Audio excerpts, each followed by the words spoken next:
Welcome to DudeNoWay Live, where we embark on a quest to play the greatest games of all time. I'm your host, Moonchild of DudeNoWay, and today we're focused on actually improving in Overwatch 2.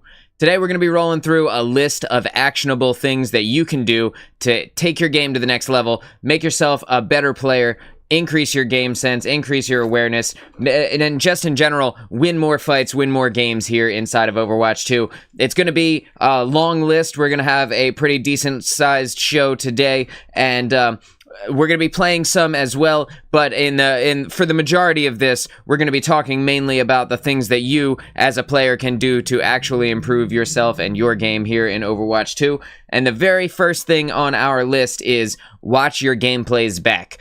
Overwatch is one of those unique games that gives you the ability to watch back your own footage. After you have already played a match, you can go through and you can actually check, and you can see exactly what you did in that game. You can see exactly where you were, exactly what mistakes you made, your positioning errors, how you aimed well or poorly. There's a lot of different things you can do, a lot of different things, a lot of tools at your disposal with Overwatch's replay system, and you want to make sure that you're taking advantage of that.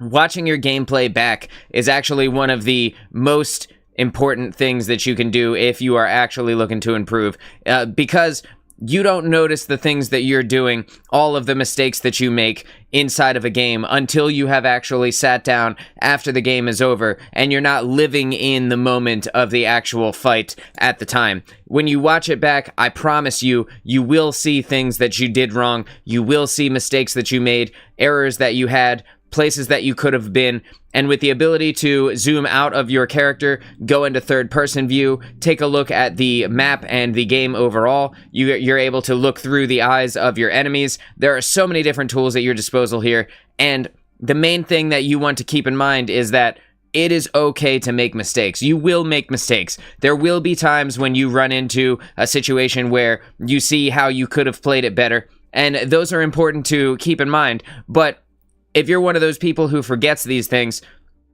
writing them down is actually a really easy way to just remember. And you can just, you can watch back your gameplay, you can see the things that you did, the mistakes that you made along the way, the little fumbles, the tiny errors, maybe you just missed a couple of shots, maybe it turns out that you took an entire flank angle that ended up with you dying and costing your team an entire team fight or potentially the game. Ideally, you will see these things, and then you can remember them or write them down, and you will be able to use that to better yourself in the future. Now, today, we actually have kind of a unique situation insofar as that one of the viewers of this channel has sent me their footage to review here, and they are a Mercy player, they are a Plat 3 support main, and we're going to be reviewing their footage right now, and we're just going to be going through and talking about the potential for improvement in these spaces, and I thought that this was a great place to kind of build an entire show around. And if you would like to have your gameplay reviewed here on stream, do me a solid and send it to me at DudeNoWayLive@gmail.com. Send me the little code and I will link it on here, and I'll turn it into a video, dude. I'll sit here, I'll watch it, I'll talk about the things that you can do to improve your game, and it doesn't matter what rank you are. I'd be happy to go all the way from the bottom to the top. Hit me with your footage, and I would love to review it. And I've got the first match loaded here. I believe this is the win game. They sent me a win and a loss, so if you would be so kind, when you do send in your footage, please send me both a win and a loss. Don't send me only the games that you did the best in, because even though those are really good to upload, you know, they might be really good if you're like a YouTuber and you upload those kinds of games. You'll only upload the games that you win. In reality, that's not how it works. Like, a lot of us, you know, when we play, all of us lose games, and some of us, you know, we lose more games than others, and some of us only upload the games where we win, and that's totally fine. But you want to send, if you are going to send over your footage, and again, you can send it to DudeNoWayLive@gmail.com. If you are going to send your footage over, make sure you send me a win and a loss, because you'll get more information out of the loss than you will actually out of a win.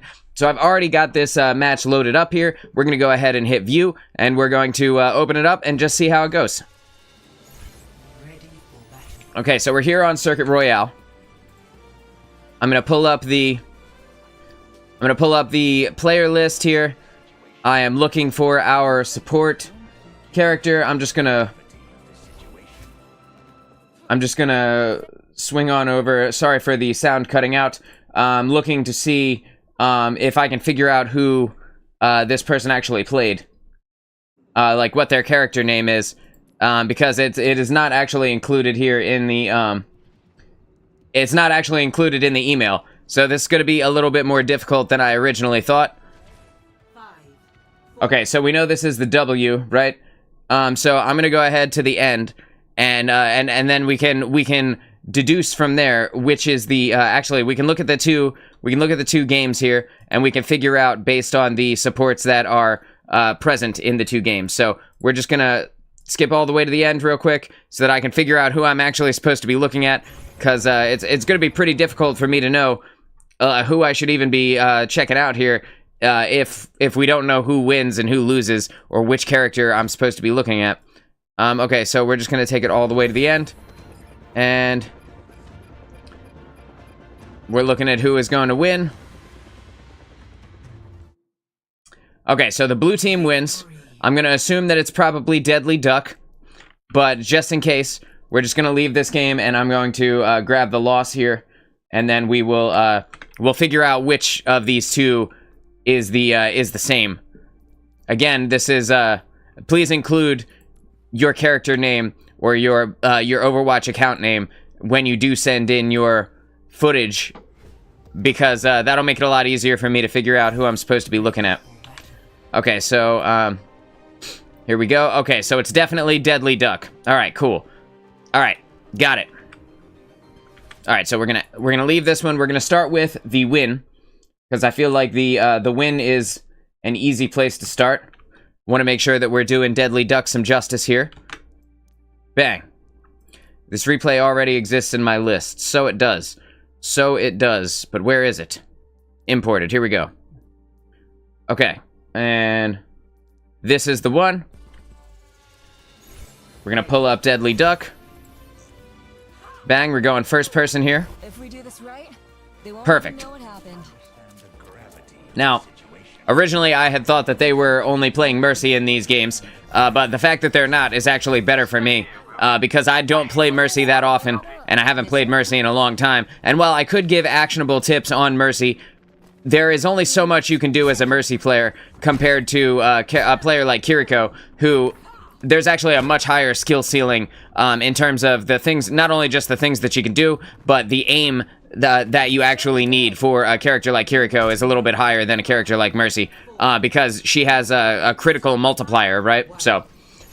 okay, so we're checking out Deadly Duck's footage. She is holding the position here. And this is a good spot to start. We're just gonna make sure that I have my controls all set here. Now, so this is a good place to start. We see that there is no one that needs healing right now. So she starts off by throwing some kunai, and that is actually like the right thing to do in this situation. Get as much damage on the board as you possibly can. A potential elimination straight off the start could be incredibly impactful in the beginning part, in the beginning portion of this game, because if you can eliminate it, whether it's a support player or a DPS player, or even if it's just like the tank, if you're just putting in some damage into the tank, the Hanzo on your team may end up getting the high burst damage that you would need to actually eliminate the tank straight off the bat. And between yourself getting a critical on an Orisa, combined with the damage of the Sigma and a headshot from the Hanzo, you could realistically basically one-hit the Orisa. And so while there is no one that needs to be healed in this point, that's actually a really good place to start there.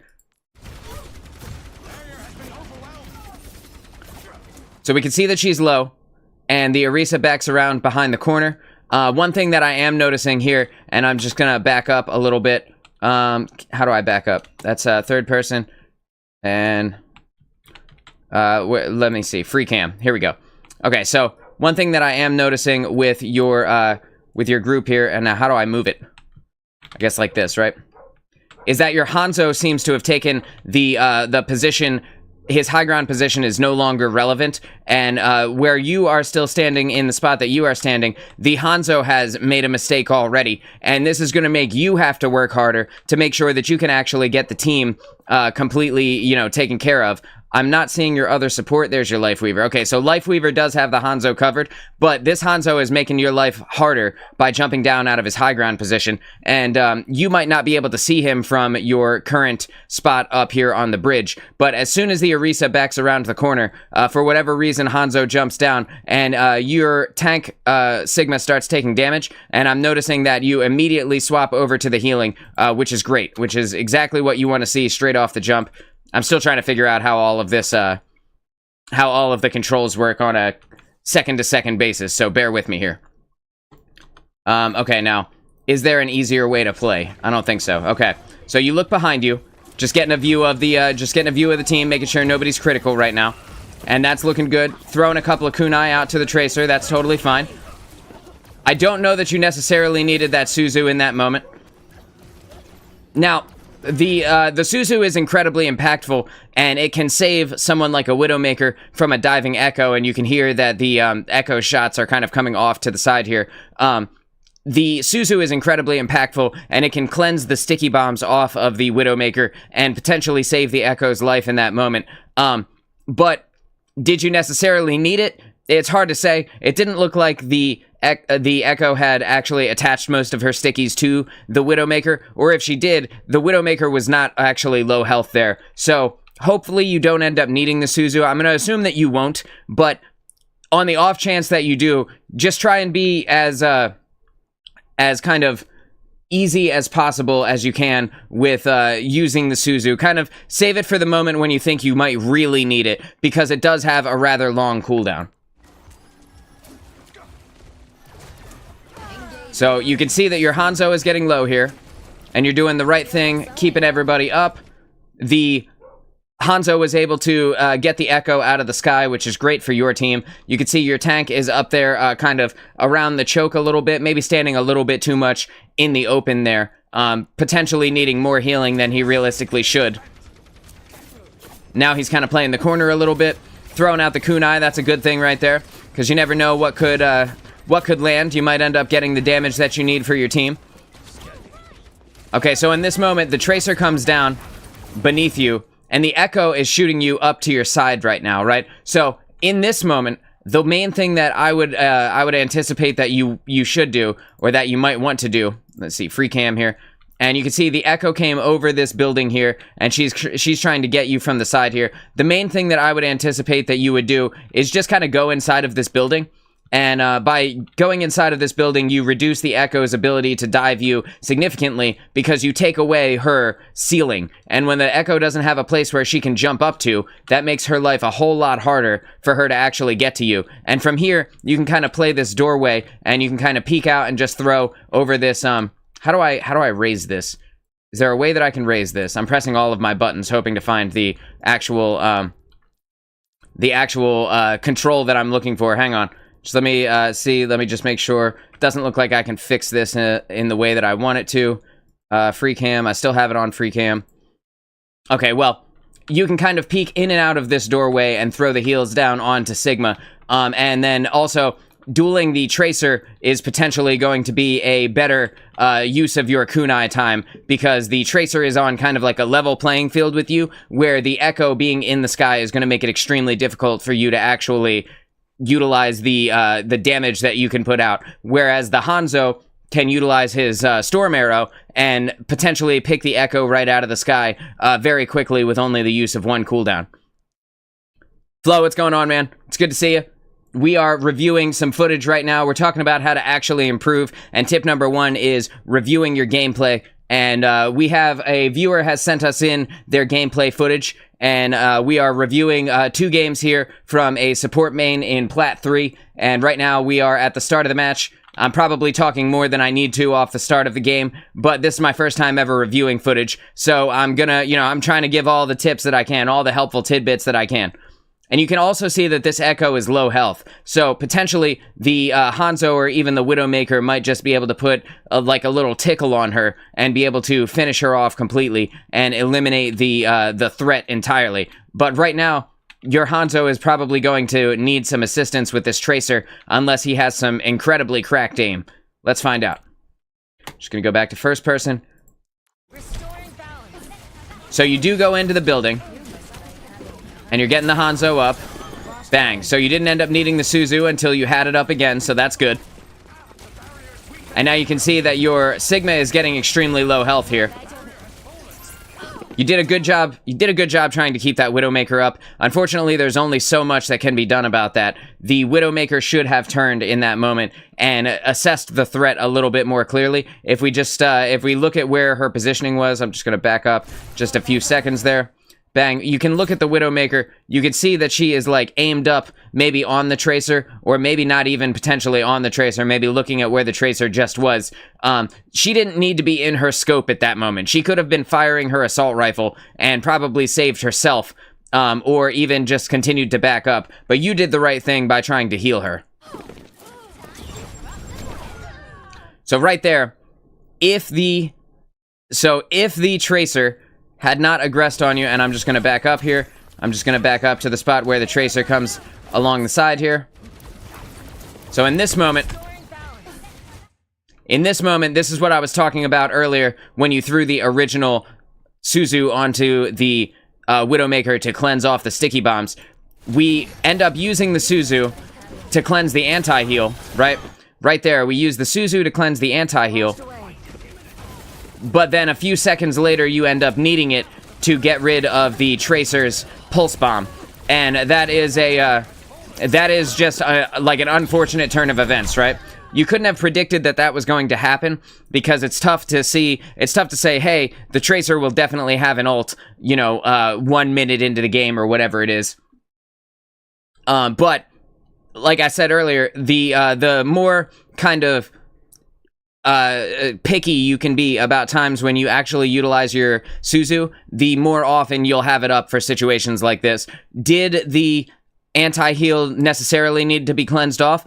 Possibly. And potentially you may have lost a character by not cleansing the anti-heal. However, if you didn't use it there, you would have had it for the pulse bomb. So, it's kind of up in the air, right? Like, the Suzu is an incredibly powerful tool, but it's on a long cooldown, so that's something you gotta think about.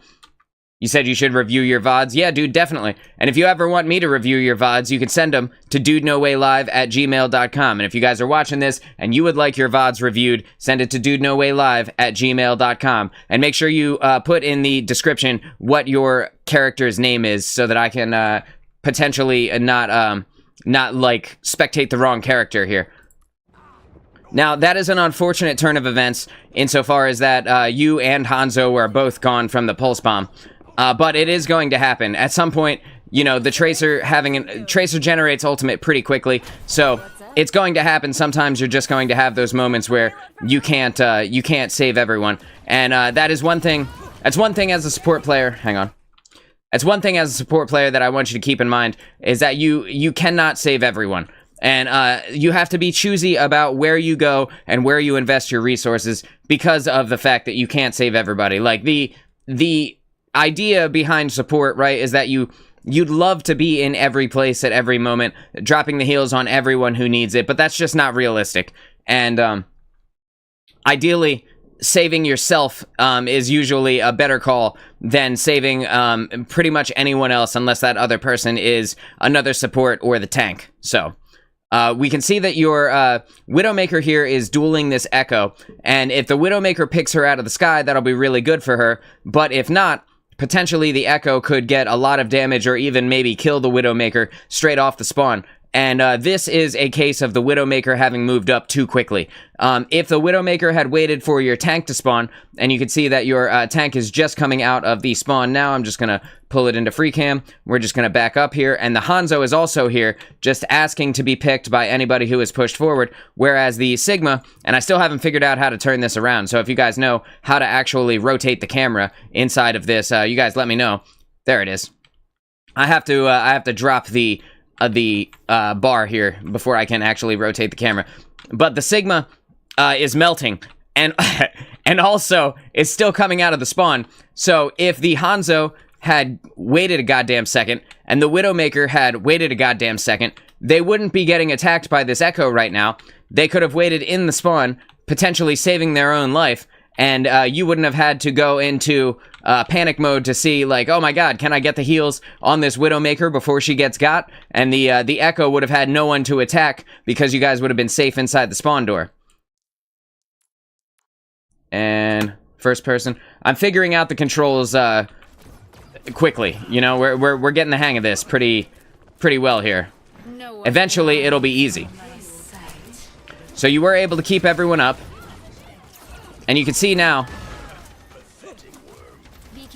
And so that's exactly what I'm talking about, right?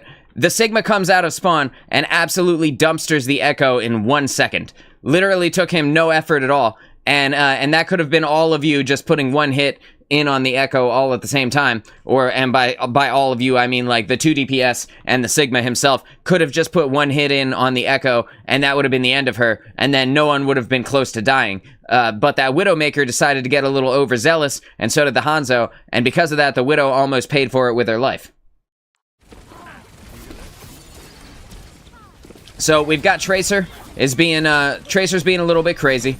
Oh, I love that move you just did. Hang on. I just want to back up. I just want to highlight this because that was huge. Just backing it up just a little bit more, and we're going back into right here, right at this moment. This is great game sense on your part because you see that the Sigma is flying up in the sky, knowing that he is utilizing his gravitic flux, and you take the extra second, just 1 second. It doesn't have to be a lot. But you take the extra second to actually aggress on the targets that he has raised into the sky. They can't defend themselves from your kunai, and because of that, they're completely vulnerable to any damage that you or Sigma could potentially put in.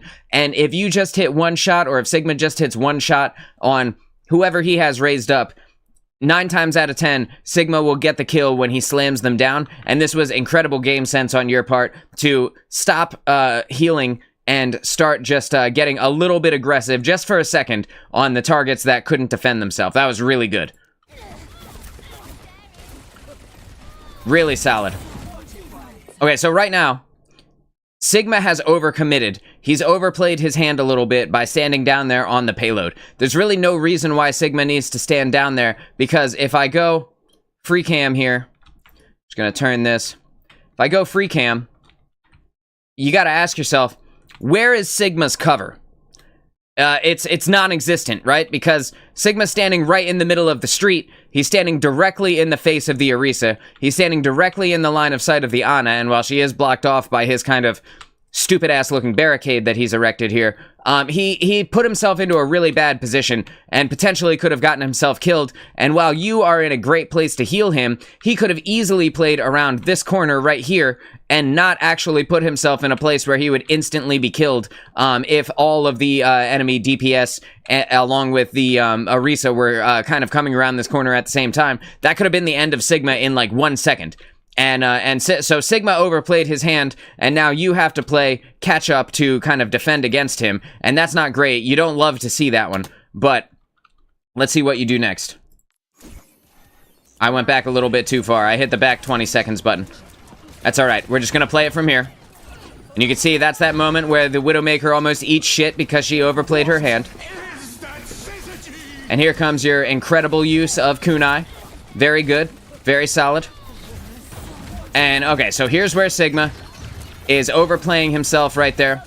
And thankfully, the Orisa was able to knock him back to the place where he was supposed to be, right? But potentially, Sigma could have just ate shit from that. And now you are stuck with quite a few sticky bombs from Echo. This would be a moment where I would say, Suzu yourself to cleanse the sticky bombs off of you. Because if you die, your team is out a lot of sustain. If you die here, the odds of them pushing it forward, probably completely around this corner and up the hill, are like potentially very high, right? So this would be the moment that I would use Suzu on myself. Let's see what you do. Oh, that's unfortunate. So the Echo was able to kill you off with the sticky bombs. And like Echo stickies do not deal enough damage to kill you fully, so that means that you had taken a little bit of damage from the people on the ground as well, and that sucks. But you wouldn't have had to be here at all if Sigma was playing his cover in the right place to begin with, right? If Sigma was here, you could have been gently behind this barrier and not standing in the open. I'm trying to figure out how to navigate this here, and not having to stand in the open to actually land the heal on him while he landed his stupid ass in the middle of the street. So that's not entirely your fault, but it is unfortunate either way. So we're gonna hit play here. We're just gonna see what happens. We're just gonna wait for you to come back up. Okay, you're back. Now we can hear that the Echo is using ult right now. And, who did she? Hanzo. So she became Hanzo.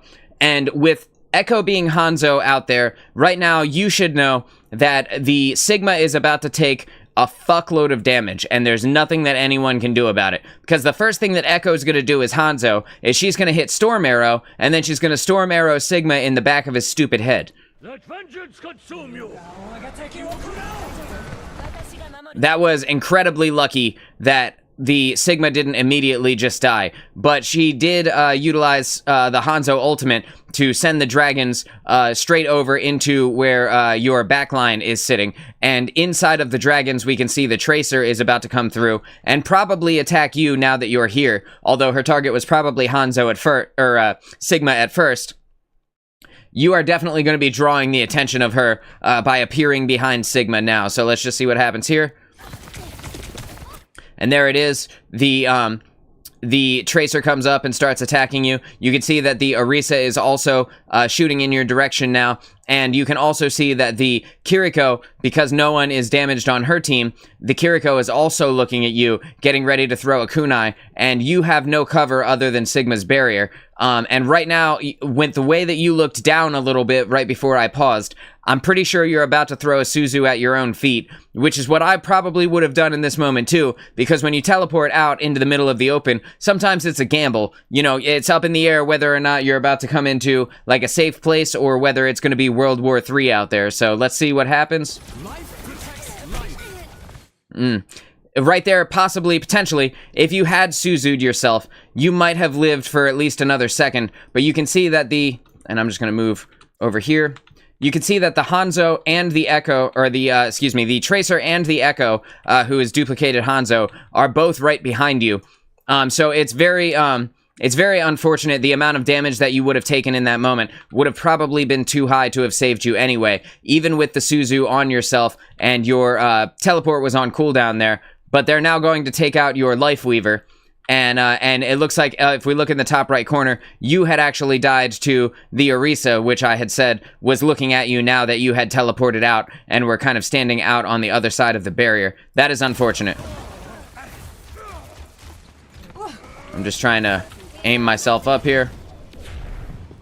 Okay, so. And you are back up, so let's go ahead back to you. We're going back into the first-person view. And we see that you have a Cassidy now instead of a Hanzo, which, you know, is not bad.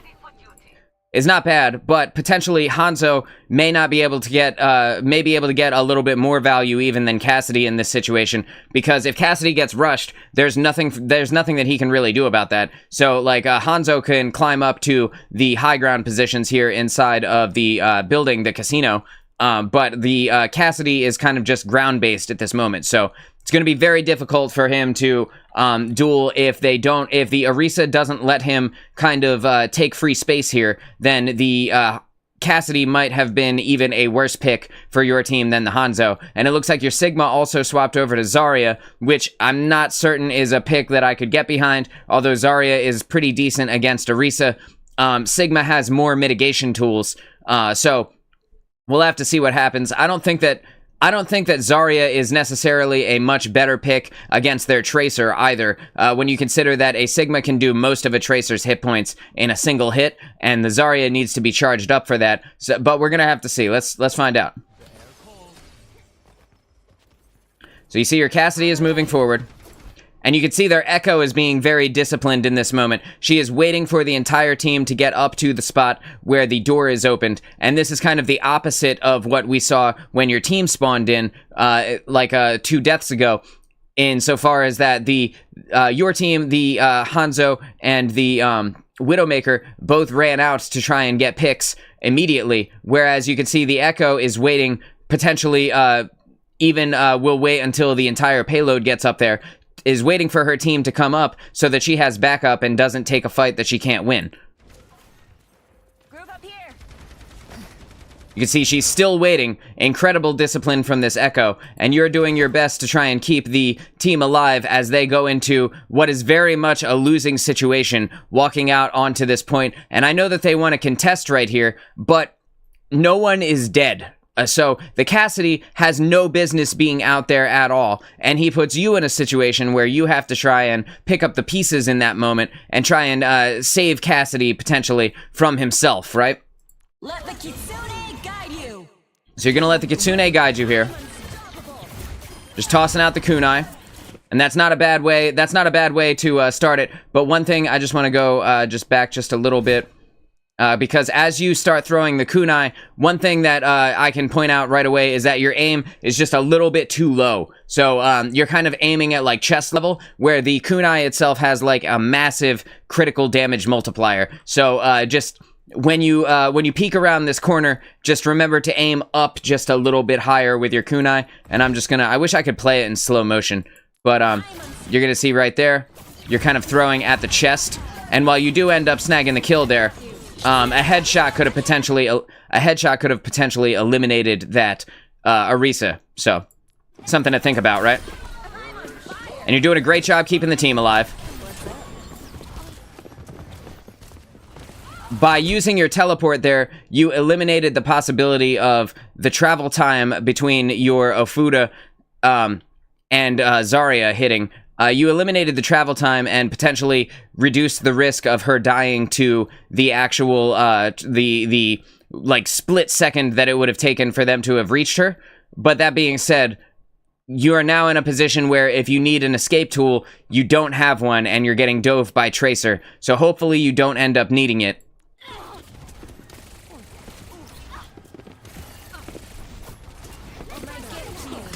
Okay, so Tracer is just in a terrible, terrible place right now. Tracer shouldn't be fighting this duel anymore. She had the moment to eliminate you, she failed, and she should have retreated, but she didn't. And at this point, you are doing the right thing by throwing the kunai at her, because your team is in a fine position to stop their push forward. But the Echo comes around the corner and starts hitting you with the sticky bombs, which it looks like she's about to get a direct hit with the full volley. And again, this is definitely one of those situations where you wish that you had your Suzu to save yourself, because at 218 health, you're going to be very close to dead. So if Tracer aggresses back onto you at this moment, there's a good possibility that you may die from this.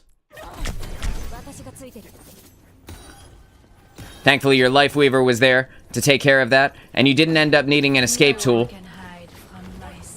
That's just unfortunate. I mean, like, that sucks, right? Like, it's kind of stupid that you weren't able to climb up that that tent right there. Like, it feels like 100% you should have been able to climb up that stupid tent. Let me just put it into third person here. Let me just, like, come on, Blizzard. Like, you're really gonna make this crane make it unable to climb up the tent from this side? Like, that's dumb, dude. Just let us use the wall climb ability. For the love of God. It's stupid. I see what you were doing there. That was a good idea. We're going back in a first person. So you're climbing over the wall here. And you can see that Tracer is still being stupid. Tracer is in an incredibly bad place here. She deserved that. 100%, she deserved that. She needed to be punished for overextending like that, for staying in with the group with no support, with no tank. Tracer 100% needed to be punished. And I'm glad that between you and your Zarya and your Cassidy, who is right here, that you guys were able to punish her, because you don't want to let somebody who is making a move like that get too confident with being dumb like that, because as soon as they get really confident that way, they're going to keep doing that for the entire game, and they're going to dive you in dumbass places, and they're going to come out of the woodwork, they're going to be waiting around a corner for you at spawn and stuff like that. Like, you got to make sure that people die when they do something stupid, and you guys followed up with that, so that is great. I need to take a sip of my Red Bull here. I'm just gonna wait a second, though. So, the Zarya is getting low, but again, she's kind of doing that thing that I talked about earlier, where when she was playing as Sigma, where she's not utilizing... I wish there was an easier way to kind of go up, where she's not really utilizing cover, right? and she has the potential to utilize cover really easily because she could just peek in and out of this little area. She has the total line of sight to just fire her right click down at them by strafing left and right around this flower pot. But instead, what is she doing? She's standing in the middle of the goddamn street, taking all of the damage from the Ramatra, like a full hit from the Ramatra directly into her face. And in addition to that is also just accepting those Baptiste bullets in the mouth. Like, I don't understand why this tank is so opposed to playing cover, but for the love of God, Vance, put yourself behind a piece of cover, man. Jesus. All right, so. I've got you. Oh, there she goes. All right, cool. And again, she just strafed out way too far for that engagement. There's no reason for her to go out that far. Bad guys, take 'em out. So right now, with this Echo getting aggressive on you, I would be calling out in comms if you're not, and I can't see, I'm not able to see from this perspective whether or not you are actually calling it out in comms, but 100% I would make sure that I'm calling out in comms, hey, the Echo is getting aggressive on me, so that Cassidy potentially can back off and target the Echo a little bit more, because if you look, she is basically full health, so, pretty much no one is looking in her direction except for you, and that is a problem. They should see that their support is being targeted, and they should be on top of taking care of you. Oh, hang on. Hang on. There we go. So we got your Life Weaver throughout the tree here, and you have decided to aggress onto the Echo, which again, I think could have been avoided if your team had been paying attention and, like, following up with you. You see your Cassidy is down here ego dueling the Tracer for whatever reason. There's really no need for that. You can force Tracer to kind of put herself in a bad place because she has to come into range of the entire team to be able to aggress on anyone, whereas Echo can... she can take side angles like this. She can fly up in the sky. She can take angles that the Tracer just can't. So the Cassidy should really be defending you at this moment and not, putting it all on the line with this Tracer.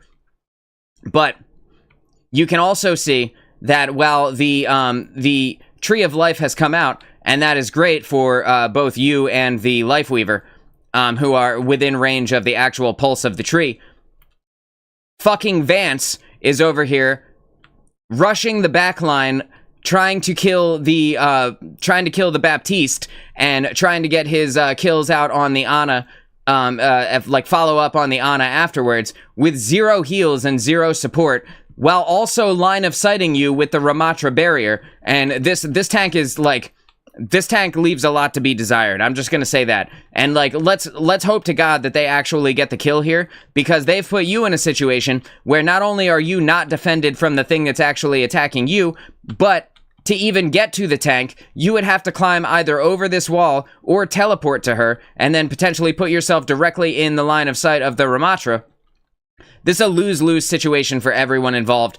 Vance is fucking up hard right here, and more people should be defending you. I'm gonna play it from kind of this perspective so that we can see how it all pans out here. And you can see Vance just got put to sleep, and this is pretty much death for Vance, right? The Life Weaver is over here, dodging away from... like, keeping you alive and dodging away from the Echo, while the Echo is retreating, and fucking Vance is over here taking a nap. This is ridiculous.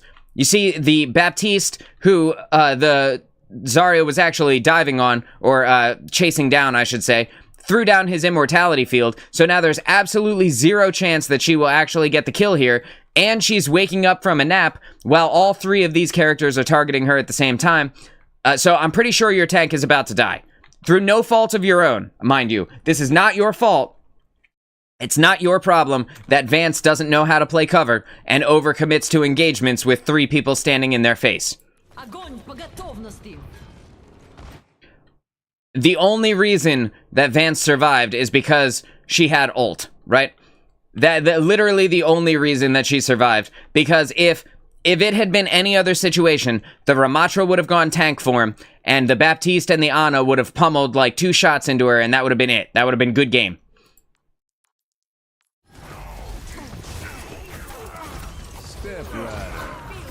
So yeah, so you came in, you and Lifeweaver came in, saved the day for your poor Zarya tank, and then Cassidy came around and got the sweet high noon kill on the Ana, and also eliminated the immortality field in the process. So, like, you know, thank God you won that engagement, but it didn't have to be that hard to begin with. And now Tracer. Tracer is pushing in on your backline right here, and we know that Lifeweaver is behind you. So the only thing that you can do at this moment is commit with the Zarya and the Cassidy, and hope that Lifeweaver can take care of himself for a second, because Zarya is not turning around right now. But in comms, I would definitely say Tracer's in the backline, because you can see she's already eliminated the Widowmaker, who is also behind you. So the only person that's left is your Lifeweaver, and Lifeweaver is already at like 40% health.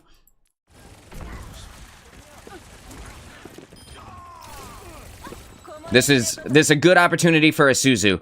Right there, I would have Suzu'd, because if in the moment where Tracer was reloading, if she had come back and landed a couple of headshots, that would have been the end of Lifeweaver. I definitely would have Suzu'd at that moment. But you didn't end up needing it. It was good Suzu discipline.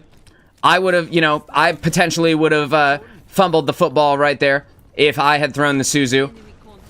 So that was good good Suzu discipline on your part.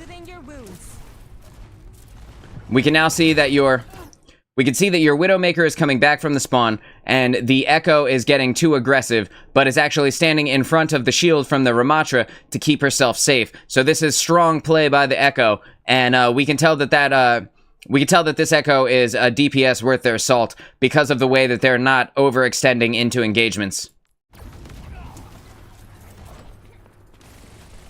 So the Widowmaker has a high ground angle. That's a good place for her. And there goes fucking Vance again, just walking down the street, just taking a leisurely Sunday stroll down the block while the entire team walks up the road. Jesus Christ.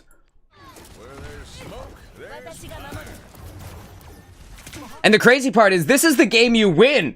Like, dude, your tank could not have tried any harder to throw, I swear to God. Great job keeping everyone alive.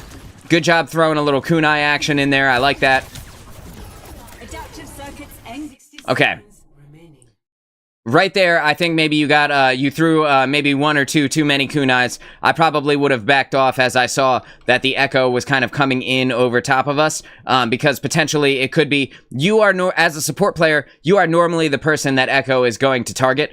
So in that moment, there's a potential for you to get bursted down very quickly. But right now, everyone needs to stop what they're doing and fuck this person out of their ult. This Echo needs to go straight back to being a flying robot as soon as humanly possible, and let's see if everybody does that. Ooh, it's getting rough. Oh, it's getting sketchy. Okay. Okay, so I saw you tried. You tried to get the Echo out of her ultimate. Right now, it's silly time. And they are committing every ultimate they have, basically, to try and get you guys off of the payload so that they can push it the remaining little bit that they need. Genuinely, they did not need to commit this hard to the amount of ultimates that they just used to get you there. There was no need for that. It looks like the Ana used Nano Boost. The BAP window is up. Ramatra used ultimate. Echo is also in an ultimate. The only one with any trigger discipline at this moment on their team is Tracer. And I would bet any amount of money that this Tracer right here is about to walk up to Zarya and put the pulse bomb on her ass, even though the entire team is right here anyway. Okay, Zarya died before that was able to happen, but the point holds. That was too much commitment on their part. You can see that the Tracer is right in your face right now. She's diving you in the moment where there is no tank alive. Ramatra is also coming for you, so it's not looking good for you in this moment.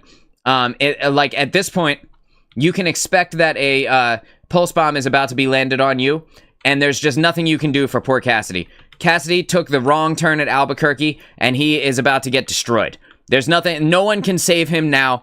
That Echo is not low enough health that he's going to be able to kill her before she either eliminates him completely with the sticky bombs or uses the focusing beam and takes out the last bit of his HP. Cassidy is gone at this moment, and you should now go into self-preservation mode and worry about yourself.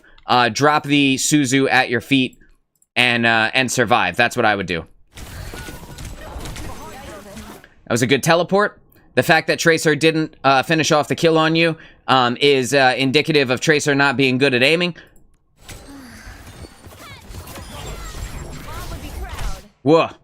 She not only did she not finish off the kill on you, but then she whiffed the pulse bomb.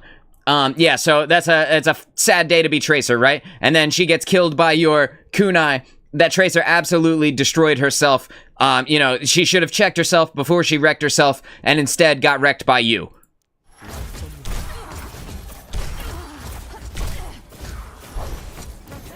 Okay, so this is too many kunais.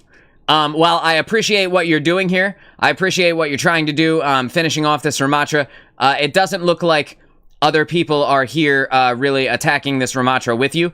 You can see that the Echo is in your backline, and the Widowmaker is fighting the Echo. How do I turn this goddamn thing? Okay, so that's up, and that's down. And Wait. I'm figuring it out, dude. Okay, so here we go, right? So, no one is here killing the Ramatra anymore. So at this moment, it's definitely time. Like, he is retreating. You threw a couple too many kunai. I definitely would be turning tail and running to get back to the team at this point, especially since you guys still have the forward spawn in this moment. Your team is about to walk out of spawn, and the Widowmaker is potentially about to get destroyed by this Echo, although I do think Echo overplayed her hand right now as your team is coming out of the spawn just to kill the Widow. I don't think this play was necessary on her part, so it's potentially a bad play on the Echo's part, but I think in this moment it's better to find the team and see that the Ramatra is actually retreating. Like, yes, you might have been able to get the kill, but when you didn't get it on, like, the third kunai, it's time to go, right? Like, he's backing off, time for you to back off, and then potentially you could save the Widowmaker. What, is that Echo's sticky bomb? What is that? Is somebody making pancakes on the floor of the casino? What the fuck is this? Anyway, alright. Let's go back into first person with you. Let's see what happens. You did get the kill, and while that's admirable, you took like I said, you took a little bit too long to do that, and because of that, you are now in this open line of sight with their Ana, with their Baptiste, and also with their Echo is still behind you. So if their Echo stopped fighting the Widowmaker and dropped the sticky bombs on you, then potentially you could just be one hit from full health to dead here. Excuse me. Oh, it hurts, dude. It hurts to burp. I'm recovering from lung surgery. I'm sorry if I look like a bitch when I burp, but it really does hurt. Oh, that is risky business, dude. That's risky business. Get back with your team. Oh, God, why are you going forward? Don't go forward. Go back to your team. Okay. Okay, in that moment, I would be shitting my pants if I were you. That like you're really playing it. You're really playing it fast and loose there. You heard the sounds from the Lifeweaver dropping the heals on you, so that is very good. But at the same time, very scary. A very scary moment. Restoring balance. Right now, all of you should be going to a high ground position to, and I'm just gonna pull this out here. You all have the potential to take a power position now that the team has backed off. Widowmaker should be up on this balcony, and utilizing this piece of cover here to, I didn't want to go down. There we go.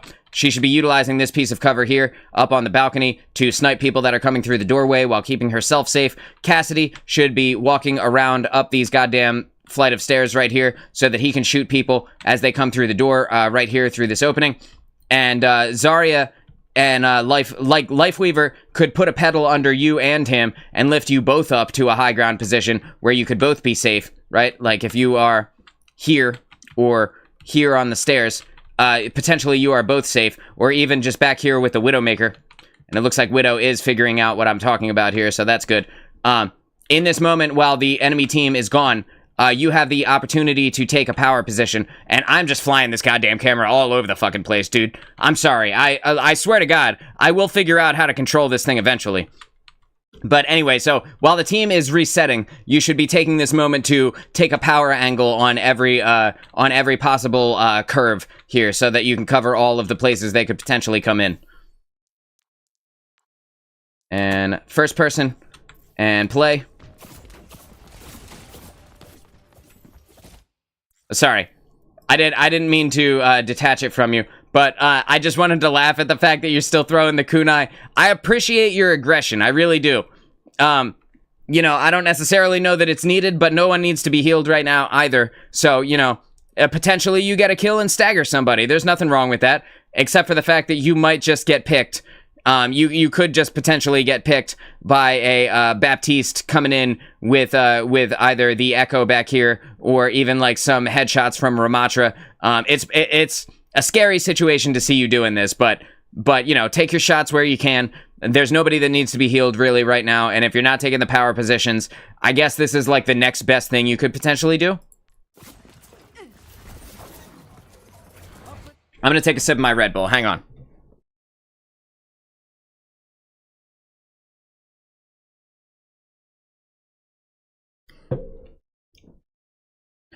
Flo says, last match stung. We had an unranked tank that was not that great. Oof. I feel you, dude. In this VOD I'm watching, the tank that's in front of me is not that great. And to draw attention to this tank, why is she standing in the middle of the open again? What is with this tank and standing in the middle of the goddamn room? Like, there's cover right here. You're literally 2 feet from a piece of cover that could potentially save your life. And I get you got your Zarya bubble on you, but that doesn't mean that you have to be all the way over here. If that bubble breaks because you took too much damage, then you're gonna take way more damage walking your ass the fuck back over here. Thankfully she didn't, but the point holds. Okay, so we got Tracer is coming up here now to aggress on your Widowmaker. At this moment, because you know that Lifeweaver, assuming he is still in the same place, is behind you. No, Lifeweaver's up there with Widow. Okay, I was gonna say, if Lifeweaver is behind you, then you could wall climb up the wall here and get up there to protect the Widow. But Lifeweaver's already up there, so I'll shut up. No one can hide. You're doing the right thing. That's a nice kunai headshot there. Too many kunai. Just a few too many kunai. Don't be afraid to take shots, but you don't need to take that many shots. Flo says, I have a bubble, I'll be fine. Pop noise. Exactly, bro. Exactly. And then it's like the Pikachu shocked face, like the Pikachu shocked meme when the Zarya is dead looking at her goddamn respawn screen, right?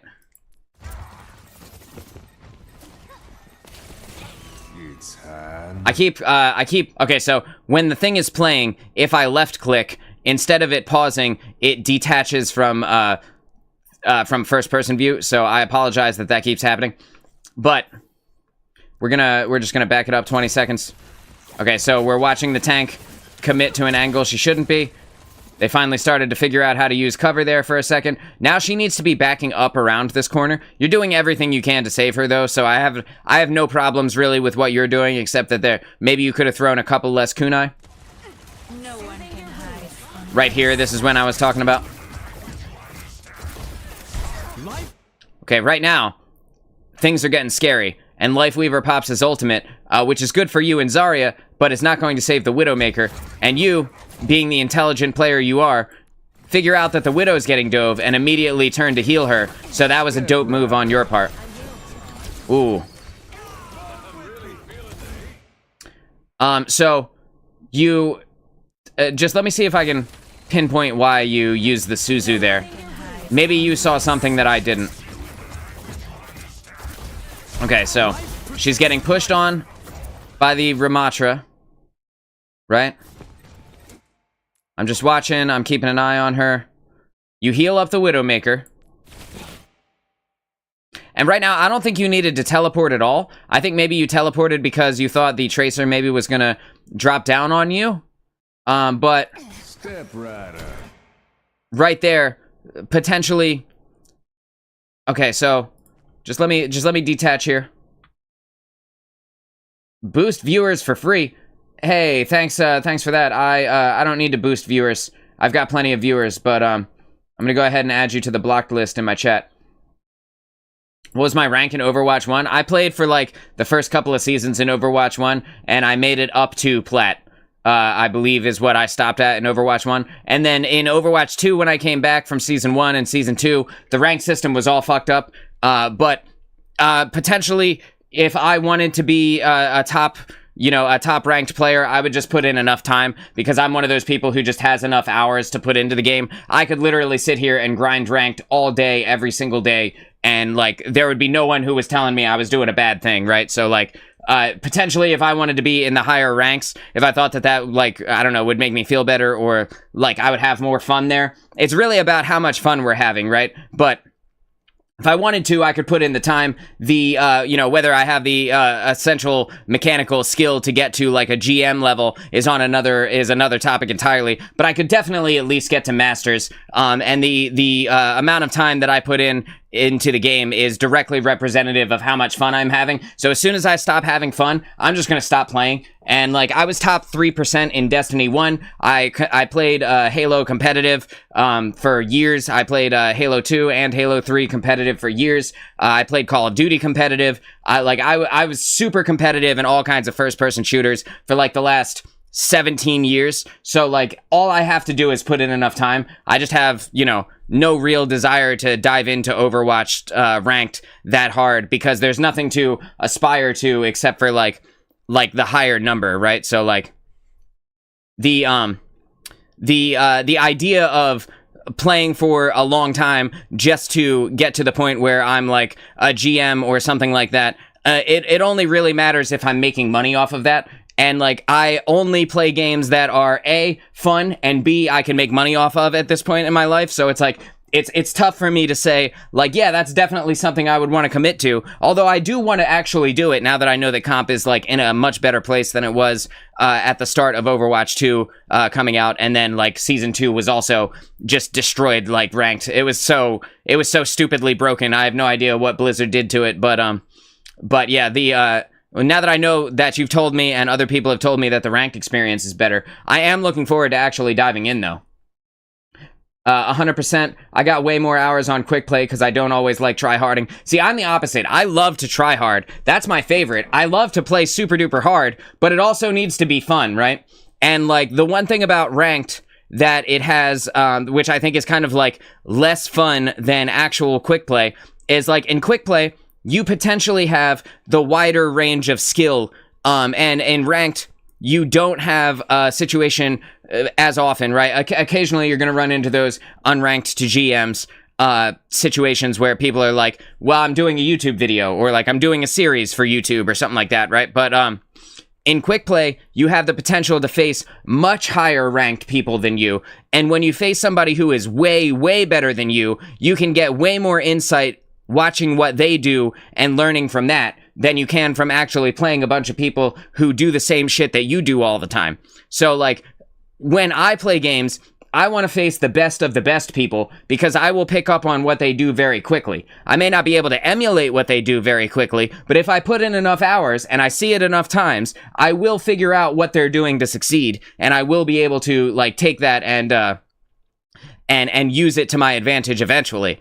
And I can hammer out muscle memory over the course of many hours. Like, I could literally sit here and play 12 hours worth of comp every single day if I wanted to, but you'll never see a Grandmasters player inside of a plat game, right? Like, unless they're doing like a YouTube series.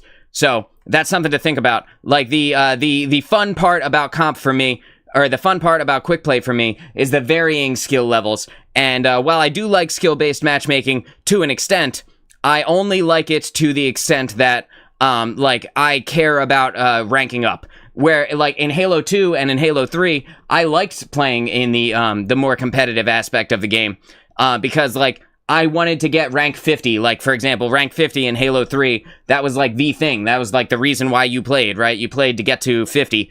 So, like, every day when I would log on, that was, like, the thing that I was trying to get to, right? And then and I liked the cool titles that went along with them. Like, I forget what it was. I forget what rank 50 actually was called, but the idea behind that, you know, basically the same thing. but you never see a GM player playing in your plat games or playing in your like your gold or your diamond games. Very rarely do you see a GM player in your diamond games. So like, you know, the incentive for me to play those modes is only there if the actual fun is there. And again, I will play comp. I'll get around to playing comp. We'll do placement matches and all that, and we'll see what's going on. Flo, I definitely think that you could be a very high-ranked player. You have a lot of trigger discipline. You have a lot of understanding of the game. You know where to be, and like, well, I don't necessarily, because I haven't like inspected your gameplay or anything. I don't necessarily know whether or not you could get there on like an aim level. I know that your fundamentals are so solid that if you just took time and like decided that you wanted to, I 100% guarantee you could at least make it to like the Masters / GM level. 100%, dude. I was talking to Star about that last night. Okay, I've gone off on a tangent. I'm gonna have to cut that part out of the video, right? But okay, so at this moment I was trying to figure out why you Suzu'd Deadly Duck. I'm trying to figure out why you Suzu'd. So you see, No one can hide from my you're throwing the kunai. And this is the moment where I said, hey, maybe don't throw so many kunai. Right? And we're backing up. You see the Widowmaker is getting dove by the Tracer. Step rider. Right here. This is the moment where you dive in, and I think you're trying to protect Cassidy. I think that's the reason why you use Suzu, right?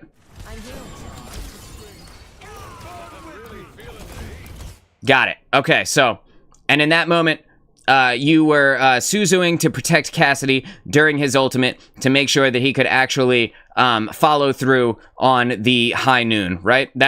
I'm gonna assume that's what you did. That's a good thing to do. I do agree with that play. It's like the same thing you would do with like a Reaper in his ultimate or something like that.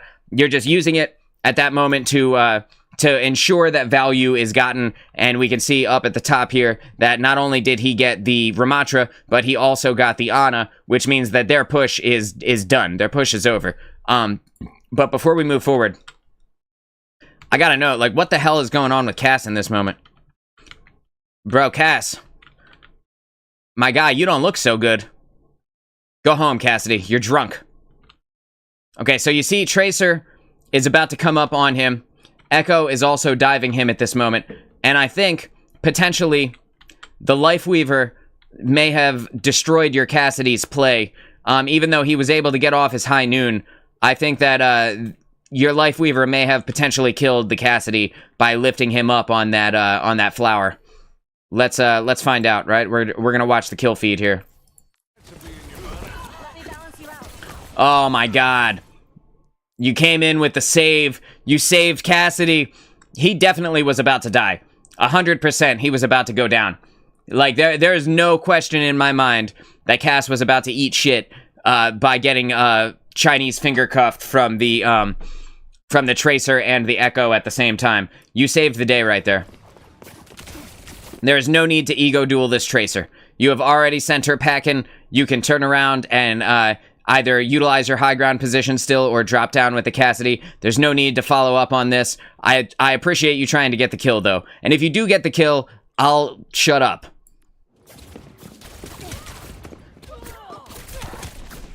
But yeah, so, and you've now committed a very large amount of time to dueling this Tracer, where it didn't really need to be. You could have just dropped back down with the squad, and they could have dealt with her when she came back. Because again, the thing about Tracer that you don't have to, that is more dangerous for Tracer than an Echo, is that Tracer has to come up into your face to actually be of value. So she, like, if she wants to do anything, she has to get right up in the thick of it and potentially get herself eliminated by your team. So I don't think you needed to take this duel here. And you end up dying for it. So, like, in that moment, it's, toss a couple of kunai, but don't chase. One of the biggest lessons in first-person shooters is don't chase. Once the kill is gone, the kill is gone. Like, you had the moment, there's a small window of opportunity, and when the window closes, it's not like a door opens, right? It's not like real life. You just gotta go. Like, it's time to do something else, right? You take another route at that point. So I'm gonna pan off of you, and I'm just gonna watch. And you can now see that the... gotta drop the menu here. You can now see that the Widowmaker and the Cassidy have completely left the fight here to try and chase this Tracer around. You guys could have just walked her in front of Zarya, and Zarya's high charge could have just beamed her to death in like 1 second. I'm just gonna watch this and just see what happens. And you see Tracer is leaving, right? And you're coming back from the spawn. I can see you over here. Zarya is trying to figure out what's actually going on in the back line. And here comes Ramatra, and the rest of the team, presumably, is on their way back as well. Ramatra overcommitted in this moment, and if he dies, then that's his fault. But like, yeah. So this is now 3 people going after this one Tracer. I don't think it needed to be that hard. Okay. I'm gonna put it back on you.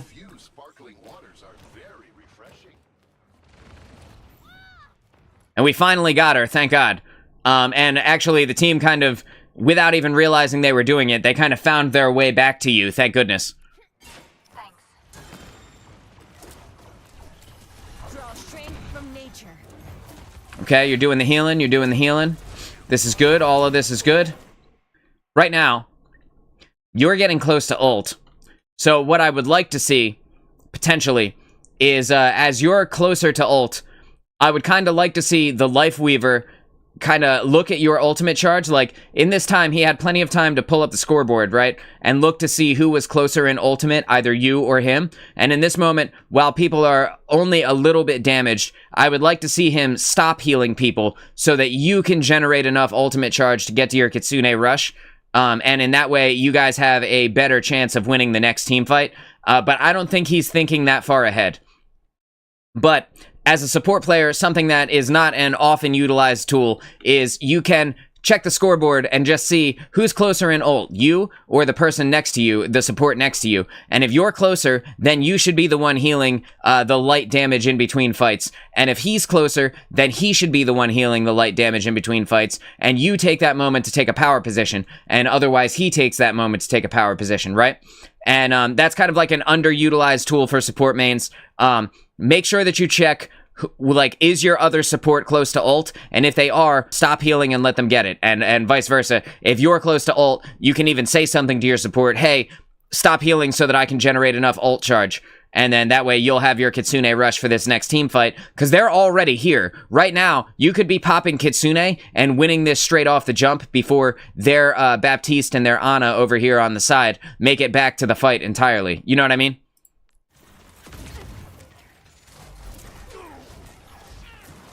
Okay, you're getting everybody up. 30 seconds remaining. The Zarya is very happy about this moment. She sees the potential for the kill on this Ramatra. But what she doesn't see, and I'm just going to put this down, but what she doesn't see is all of the damage she's about to take from her side.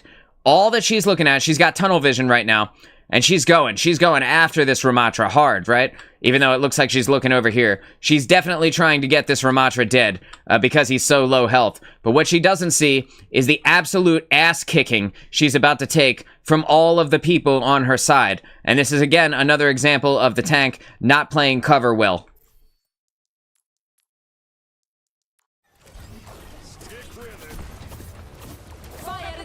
And there you go, right? So the Baptiste drops his immortality field, and her entire opportunity to get that kill is completely gone. Poof, like a fucking fart in the wind.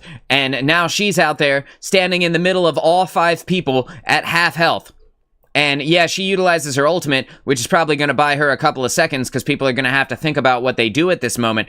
It's still like a bad call in her play to be out here to begin with. Like, she can contest the payload from here. She doesn't need to be on top of it. Adaptive circuits engaged. Ooh. So what just happened was both you and the Lifeweaver committed your biggest cooldown to saving the Cassidy when potentially the Zarya may need it, or the two of you may end up needing the Suzu here in a second. I hope that doesn't come back to bite you guys, but the two of you at the same moment decided it's time to save Cass, and that could be potentially game losing or like round losing right there. Zarya, let the Kitsune guide Bang. So here's that Kitsune that I was talking about earlier. This could have come in 15 seconds ago if the Lifeweaver had seen how close you were to ultimate and stopped healing before everybody started funneling back in here. So this is the perfect example, right? This is the perfect example of what I was talking about, where in this moment, the Lifeweaver could have life-gripped the Zarya back over to you guys to duel this Ramatra. Even though that puts her inside of the ultimate, that still is a better call and gives her a front-facing target that she has to deal with, whereas now the Ramatra just has free reign on you and Cassidy, who are down here on the ground. Lifeweaver just dips. Lifeweaver is out of this bitch. He doesn't give a shit. He's up on a flower, up in the middle of, he's up on cloud 9, standing on a pedal, right? And you don't have a Suzu to stop this Ramatra from being able to potentially kill yourself and Cassidy as you round this corner. And there goes Cass. Oh no, I took it out of first person. I'm just gonna back it up just a little bit because I took it out of first person by clicking. Okay, so there goes Cass. You get stuck by the sticky grenades of the Echo and immediately teleport. That was a good teleport. It got you out of the ultimate of the Ramatra, albeit if only for a second. So I thought it saved you from the sticky grenades. I guess they just didn't quite connect yet. It looked like they had fully connected.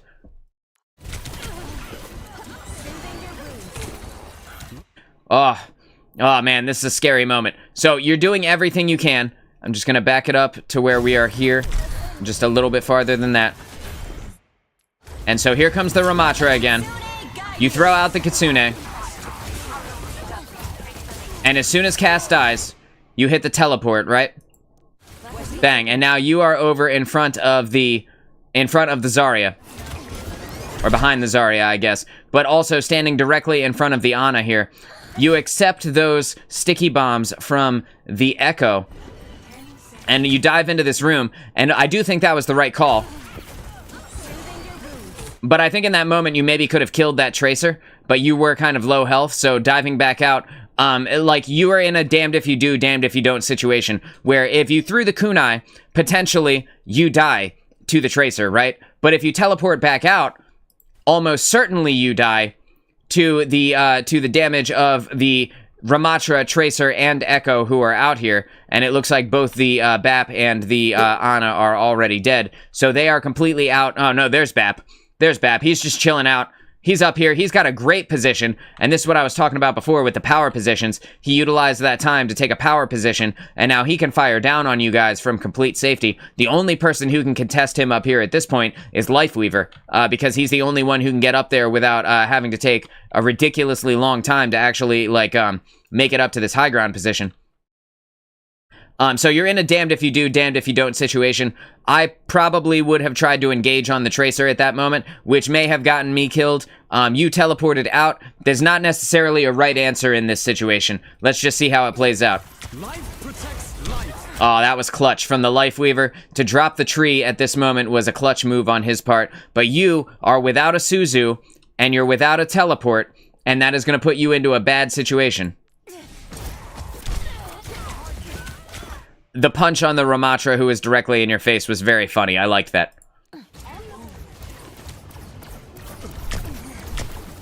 That was a shit time to have to reload, right? The Zarya was able to take out the Ramatra here. And the pulse from the tree is keeping you up. And you were able to take out the Echo. That was very good. That was very solid play. And now the Baptiste put himself in a dumbass position. Because, like... even though it's overtime right now, Tracer could be right there, and he could still be up on the high ground position healing Tracer. He could have just thrown the immortality field down onto the point and let Tracer stand in it for the few seconds that it stays up, you know what I mean? He could have saved himself a little bit longer here. But it looks like Tracer doesn't give a shit about overtime, and she's just letting it go. Yep, good kunai usage. Now they have a Lucio. But Lucio slid a little bit too far past the point and accomplished literally nothing. There was almost no point in him even coming back as Lucio. And Tracer stalled for as long as she could, but it's not going to be enough, and that's the round for you guys. Overall, I think this round you did very well.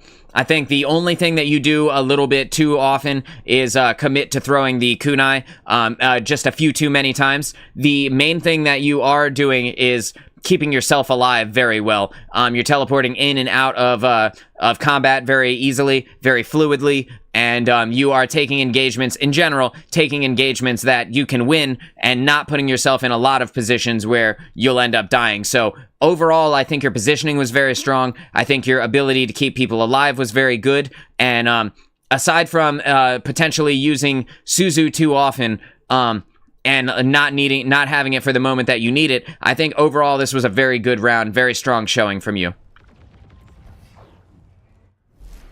All right, let's go to round 2. I'm going to take a sip of my Red Bull. To 2. Switching sides. Initiating match.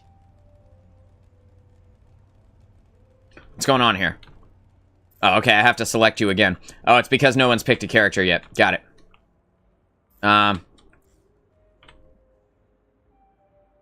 So I know that you are attacking right now. So as soon as I can get over to you, as soon as I can actually click on you, because you can see at the top that I can't actually click on anyone yet. There we go. Okay, so you decided to go in as Ana this time. A bold choice. As I used to be, but I'm still the fastest gun in the New West. Ana was a bold choice, knowing that they had an Echo and a Tracer last time. That is an extremely diveable character to pick off the start, but you don't have much to lose because you are attacking. So, not a bad choice, but a bold choice. I prefer to work alone. All right. So the enemy is coming back. Right now, I would be moving towards the spawn door. I had town failed another mission. Going soft. Do not speak to me unless you wish to. That is a super dope Ana skin, by the way. Still be the better shot. Got it. So you are alt tabbed out. 5, 4, And you swap over to Mercy. Okay. There's nothing wrong with that. Mercy is probably a better choice, knowing what you knew with the information that you had from the last round. Probably a better choice than Ana, because if there was a Tracer, the Tracer combined with the Echo could very easily dive an Ana. But Mercy is going to be much, much more difficult to kill. My lips are chapped. Okay, so your damage boosting cast. That is very good. You got the healing beam up. That is, I keep pulling myself out of first person there. That is good use of cover there. Using the corner.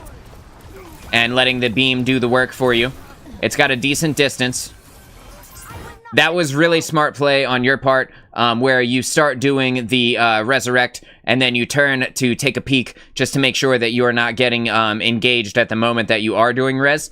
After you saw that you are not getting engaged, there's the potential that spinning around, like, as fast as you can, just, like, go crazy with your mouse a little bit, just to make your head a little bit harder to hit. That is not a bad call either.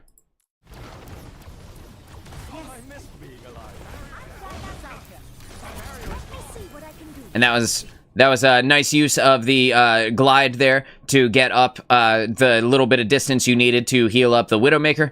But you're now kind of in this open, in the middle situation. It doesn't look like they're going to be able to engage you, but this does feel like a dangerous place for a Mercy. Really, really good use of movement there. Cassidy said thank you at that moment. All right, Cass, you know what? No one was talking to you, Mr. Critical Health, inside a spawn door, line of sighting your healer. Not a spawn door, but inside a building door, line of sighting your healer. No one was talking to you, Cass.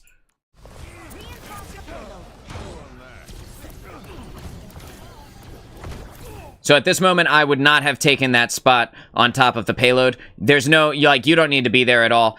Sigma's stupid-ass sleeping body is advancing the payload's progress. And while, like, you might have needed it to connect the beam onto Cassidy, Cassidy shouldn't be out this far to begin with. Knowing that Sigma is asleep, Cassidy should be playing back behind the cart's angle. I'm just going to click off. Cassidy should be playing over here to make sure that he has a way to easily roll back into cover. The fact that he's standing out in the middle of the street is not your problem.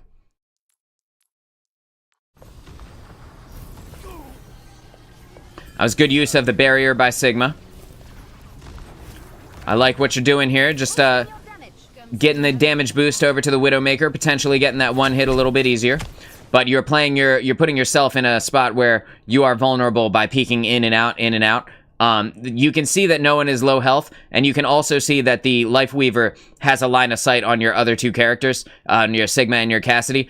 So right now, there's no reason really for you to be outside past this barrier, and should something go wrong, you can Guardian Angel over to the Life Weaver, and then utilize, I'm just gonna back it up here, and then you can Guardian Angel over to the Life Weaver, and then utilize this piece of cover here, in between these two barriers, to keep yourself out of line of sight of the people that are up top. See, so you can easily reach the cast from here. You can easily reach the Sigma from here, and you are completely obscured from everyone on the other team in this area. So at this moment, there's really no reason for you to back out behind this barrier. But I'm pretty sure you just figured that out when the Echo started shooting you. So I'm just gonna shut up. Woof. That is a scary proposition. You could have gone the opposite way, like I was just talking about. You could have gone the opposite way and GA'd over to the Life Weaver, and kept yourself safe here, right? There's no reason for you to put yourself in a position where you could potentially get shot or sniped at all. There's no reason for you to be in the street here.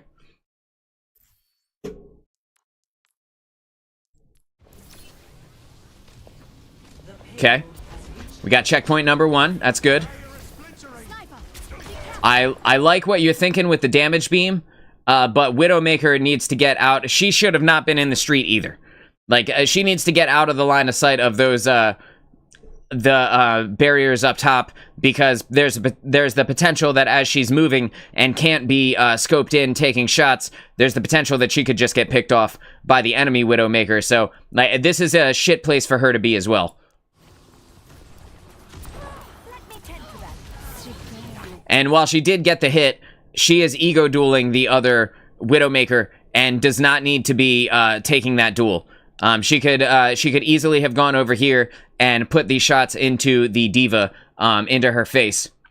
Hey, can you help me get better? Can you help me get better? I can send you a replay code. Absolutely. Video Gaming 2.0, welcome, and thanks for joining me. Go ahead and send that over to DudeNoWayLive@gmail.com. I'm putting the link in chat here. Just go ahead and send that over to DudeNoWayLive@gmail.com. I would be happy to review your gameplay, and I'd be happy to talk about it at length, probably more than you would even like to know, but I have a lot of knowledge to give, and make sure that when you do send it over, that you send your character's name in the email, and I would be happy to, I can do it tomorrow. I'd be happy to check it out for you. As a Lucio Lifeweaver main, I mained Lucio for most of Overwatch 1, and I still play Lucio a ton. He's actually probably one of the strongest supports in the game right now, arguably, right? But like, because everybody likes what they like, but Lucio's kit is insane, and it always will be until they, until they absolutely gut him. He's always going to be one of the strongest supports. Okay, so right now, like I said, you're kind of you're in this kind of vulnerable position. Even though the Widowmaker just got sniped, you don't know where their Ana is, and if she peeked out on you right here, she could get an easy line of sight down onto you from this top barrier. So you don't know that she's here right now. Is it supposed to be a comp match or a quick play match?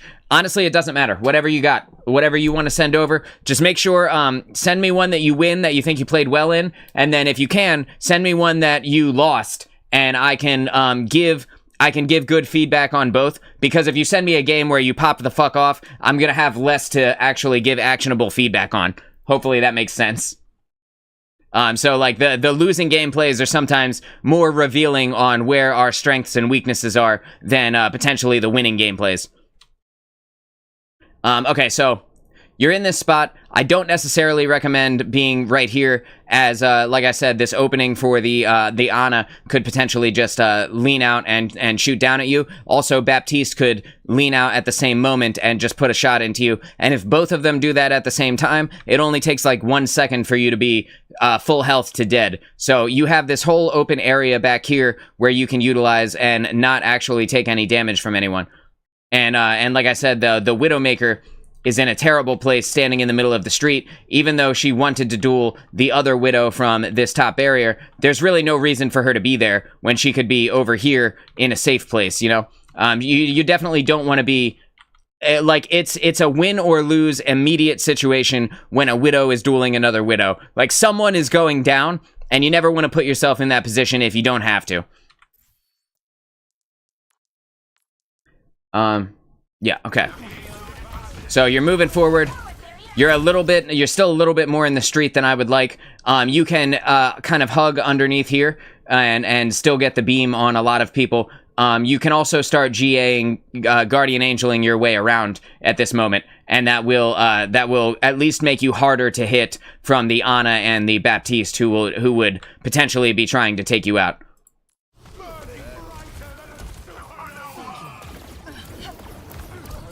Oh, the Battle Mercy comes out. Okay, so everyone is alive on your team, and I think that was an extremely clutch moment to bust out the blaster and show that Echo that she can't be doing stuff like that. Anytime you can punish someone for overcommitting, that will make them less confident to overcommit next time. That is always a good thing. I think you definitely made the right call there. Your Lifeweaver had your Widowmaker healed up. You also dropped a little bit of a heal on her, so it was totally fine to just bust out the Mercy gun and shoot her in her face. That's what she gets for coming all the way down here. So you can see your Cass is up here, and he is about to get... You can see it in her hand, right? Like, we don't even have to pan the camera off. You can see that Ana is about to hit him with the anti-heal, and then Cass is gonna die. Thankfully, Lifeweaver is here, about to drop the heal on him, and potentially, you know, deter Ana from, and you can see the thorns are actually coming out. So he's actually attacking the Ana right now, and so he's potentially going to deter Ana from following up on that, but at the same moment, the Cassidy has no business being here. There's no reason he should be up this far. He's overcommitting his angles, and just like the Echo that you just killed, he should be punished for being out of position. And you can see he did get hit with the anti-heal. That's what he gets, and he turns around with his tail tucked between his legs. And Ana kind of does the same thing when she realizes that she's about to get killed by Lifeweaver. Smart plays on both of their parts. I like that this Widowmaker is not kidding around when it comes to... I just gotta turn this down there. I like that this Widowmaker is not kidding around when it comes to power positions. She is, and has consistently been, taking the power position in every potential fight, and has not spent a lot of time inside of places that can get her killed. I like that a lot. That means that you have a strong DPS player. I think she's got the gold gun too, right? Is that gold? Looks gold to me. Yep. And that's how you could tell that you've got an experienced damage dealer on your team there. She's not fucking around when it comes to staying alive.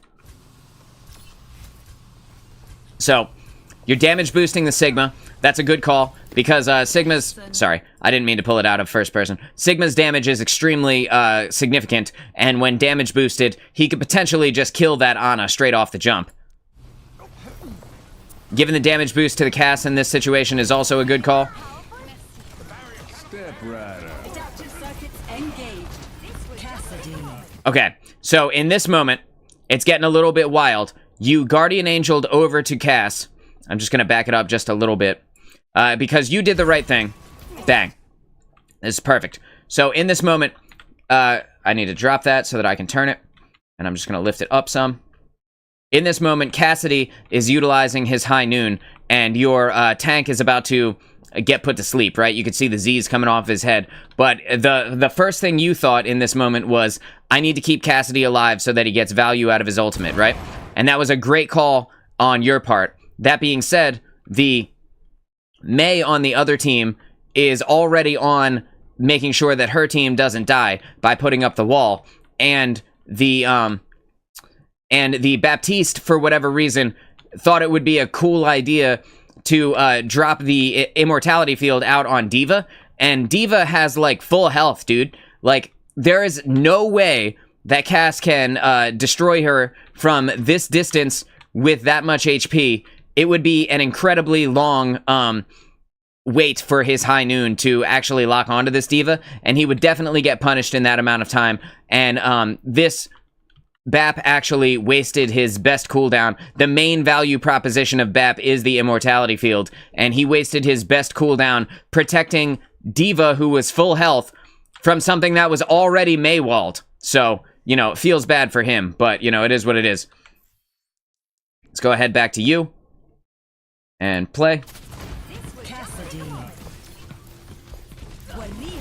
Okay, so now we know that the Cassidy is being duplicated by the Echo over here, and you spent a lot of time kind of in this open area, and even though the Maywall is here, that could drop at any moment, and the potential for you getting one hit is there, especially if there is a duped Cassidy mixed with an Ana and a Mei kind of in front of you in your line of sight.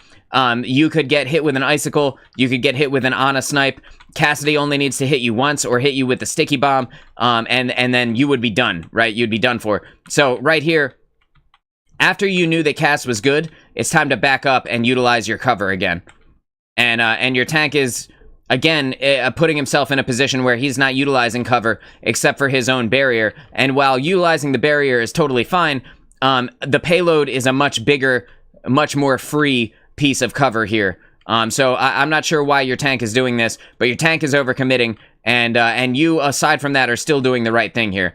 I'm going to play it out from here, and we're just going to kind of see what happens. Just going to back up for the bird's eye view. And we can see that the Lifeweaver has dropped the tree, and this Cassidy, I'm not sure what's going on with the Echo duplicating Cass right here, but, like, Cassidy has a gun that works from range. So there was no reason for Echo to overcommit and dive directly into the entire enemy team to snag a headshot. Like, you could have done that from all the way back here with the rest of Echo's team. You can see this the second time we've seen this Echo overcommit in this last, like, 2 minutes worth of footage. And in this moment, it's now your team's priority to make sure that she gets out of that ultimate as quickly as possible. Where's your Lifeweaver? Lifeweaver? I don't see Lifeweaver at all. Where'd he go? Is he up in a pedal somewhere? Did he drop down? Bro, genuinely, where the fuck is this Lifeweaver, though? There he is. Duh, he was the one right there. I meant Widowmaker. Where is Widow? She's dead. Okay, so Widow is dead. So there's no one to protect Lifeweaver in this moment. I'm just gonna back it up. I'm gonna press play here. I'm gonna put it back on you. Let's see where you go. Okay. Okay, so you're gonna res the Widow. I would not res the Widow in this situation. Only because, like, yes, you don't have anybody looking at you right now, but if Lifeweaver goes down, then the Widowmaker is back up, but your team is down a support, while both of their supports are still alive. So that's not necessarily the play, in my opinion. The Widowmaker died because she overcommitted. The Lifeweaver needs to stay up at all costs, and, like, a secondary to Lifeweaver would be Sigma. But you do get to get the res off for free, so that's good. And now your team is back in a 5v5 scenario. And you're flying up high, making it very difficult to be targeted by the Echo. And the Echo just doesn't give a shit about you, which is crazy to me, because you are the reason why the team is staying alive right now. So, like, she should be targeting you 100%, but instead she's down there looking at Lifeweaver.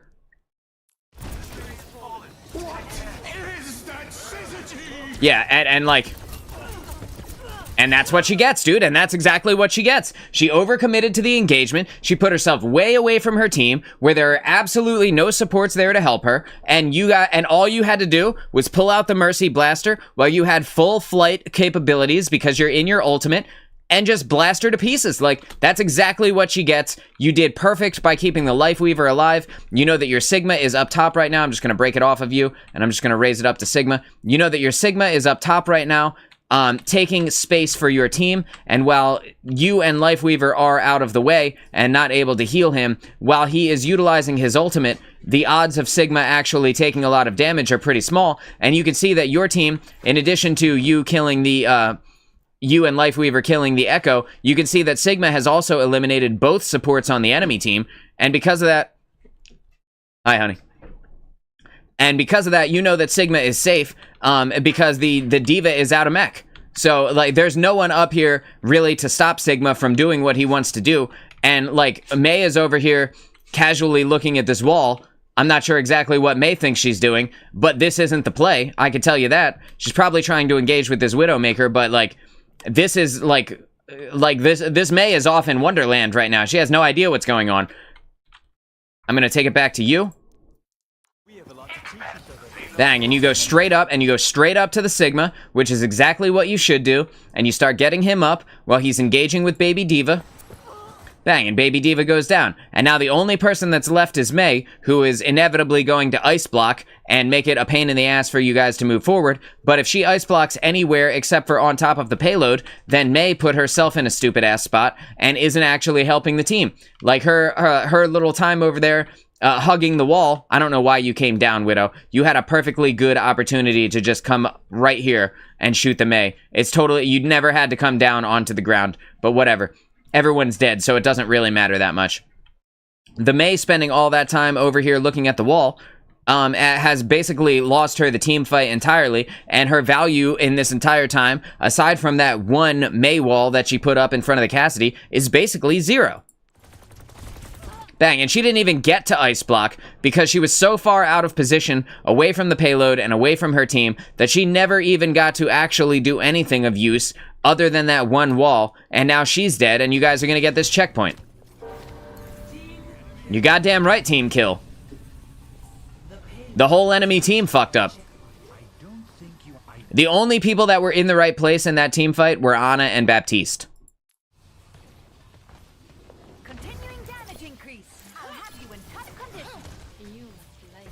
And arguably D.Va. Okay, so you're keeping the Widowmaker up, and that is unfortunate.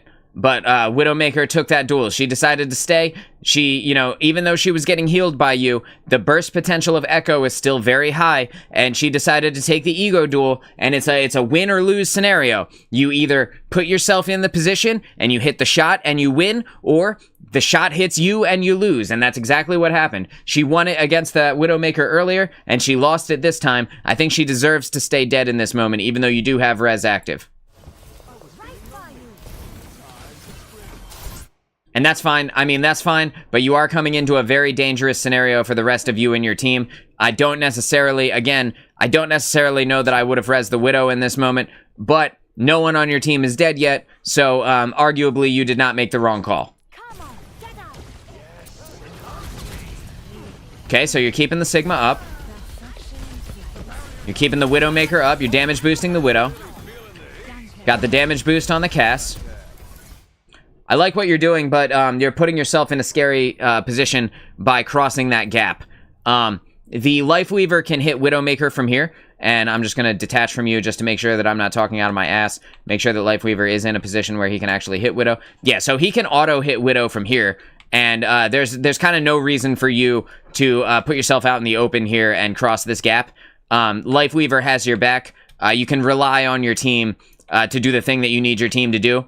So in this moment, I would say probably staying right here in this little piece of cover away from the enemy is probably your best call. Maybe you jump up onto this counter if you can and try and get the beam onto Cass, but I probably would not walk out into this gap unless you absolutely have to.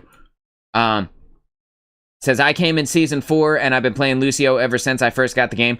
Dude, Lucio is amazing. His kit is unparalleled. His mobility is super high. His ultimate is always useful. It's not like one of those ultimates where sometimes you get value out of it and sometimes it sucks like a Baptiste window. It is always useful. His heal is very strong, and then his ability to speed boost which is like his main value proposition, is like top tier, is like literally like one of the only abilities in the entire game until certain other heroes got introduced that could speed boost the group. So yeah, Lucio's the man, dude.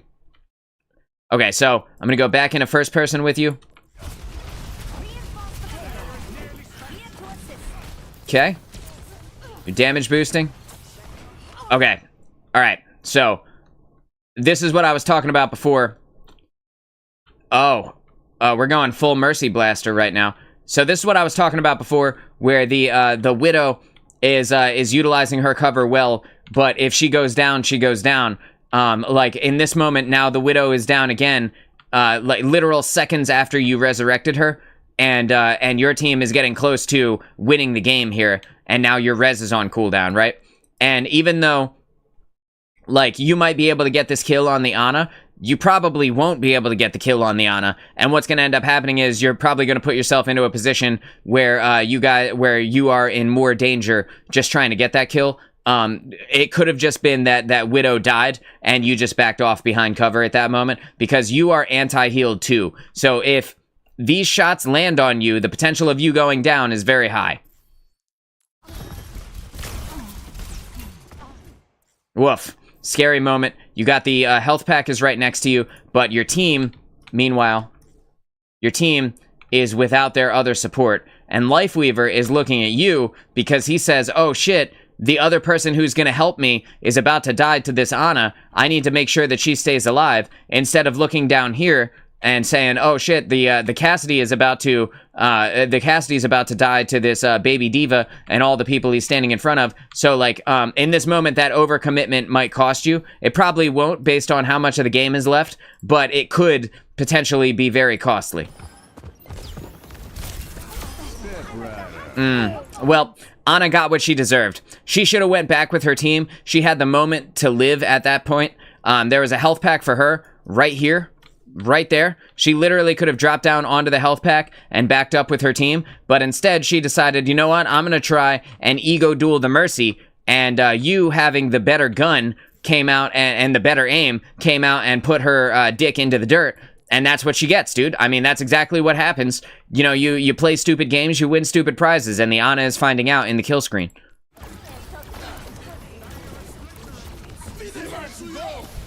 Oh, shit. So, shit has just hit the fan right now. Your team is getting advanced on hard. Your Sigma has nothing to block the enemy Diva Bomb. And in this moment, he could have potentially saved both of you if he were playing cover a little bit better and didn't have his barrier on cooldown. I'm just going to back it up 20 seconds. We're just going to back it up because we can see the moment where Sigma loses the game for you. It loses the push for you right here. This is a misplay on Sigma's part. You can see he's right here. He's got his barrier up. It's nearly cracked. But why is it nearly cracked? Because it's taking too much damage from these people that he shouldn't be taking damage from anyway, because he could be fighting them from right here. The payload has not even made it around this corner. Sigma, what are you doing in front of the payload? Right? And I'm just going to press play. Right? And there it goes. So the barrier is down. Sigma has no ability to cast the barrier again. It's now regaining health. It's regaining a little bit of health. Right? And then here comes Diva. Oh. Well, that's not great, huh? Let's just... Did I miss that part, or did we go forward here?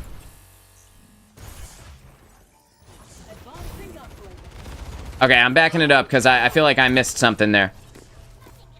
So you're here. Sigma puts out the barrier. That's when you rezzed.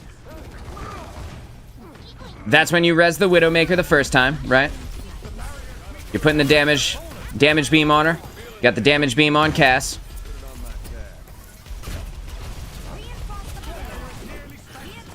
All right. I might have been in third person, and maybe that's why I didn't hear it before. Ah. Hang on. This was also extremely quick reaction time for you. As soon as you and Widowmaker got hit with the anti-heal, you realized that you had no value against this Ana by trying to heal the Widow, and the very first thing you did was pull out the blaster. That was extremely quick reaction time, if like potentially maybe not the move I would have made. And so this is the part where you pick up the health pack, and this is where Ana overcommits her life and eats shit for it. That's what you get, Ana. Bang. So the Cassidy goes down, tries to use his ultimate, and ends up going down for it. That was a bad place. That he could have used that from a better angle instead of directly in front of them. And you're healing up Sigma. Bang. And now Sigma has no barrier, because the barrier that he had up is over here, and he doesn't have time to recall the barrier. And so while the Diva Bomb comes out, if he had been... Because, like, let me just ask you. Like, and for anybody who's watching this, let me ask you. Who the fuck is benefiting from this barrier? Like, who is he stopping over here? There's, like, the enemy team is completely in front of it. Why is it still up? It takes a fraction of a second to pull that back, right? And he can even do it while he's using other abilities. He can do it while he's attacking. Who is he helping with that barrier? And if he had pulled that barrier down, the two of you would have survived this moment. Bang. Because at that moment, right there, right when it comes up, we're just going to play it.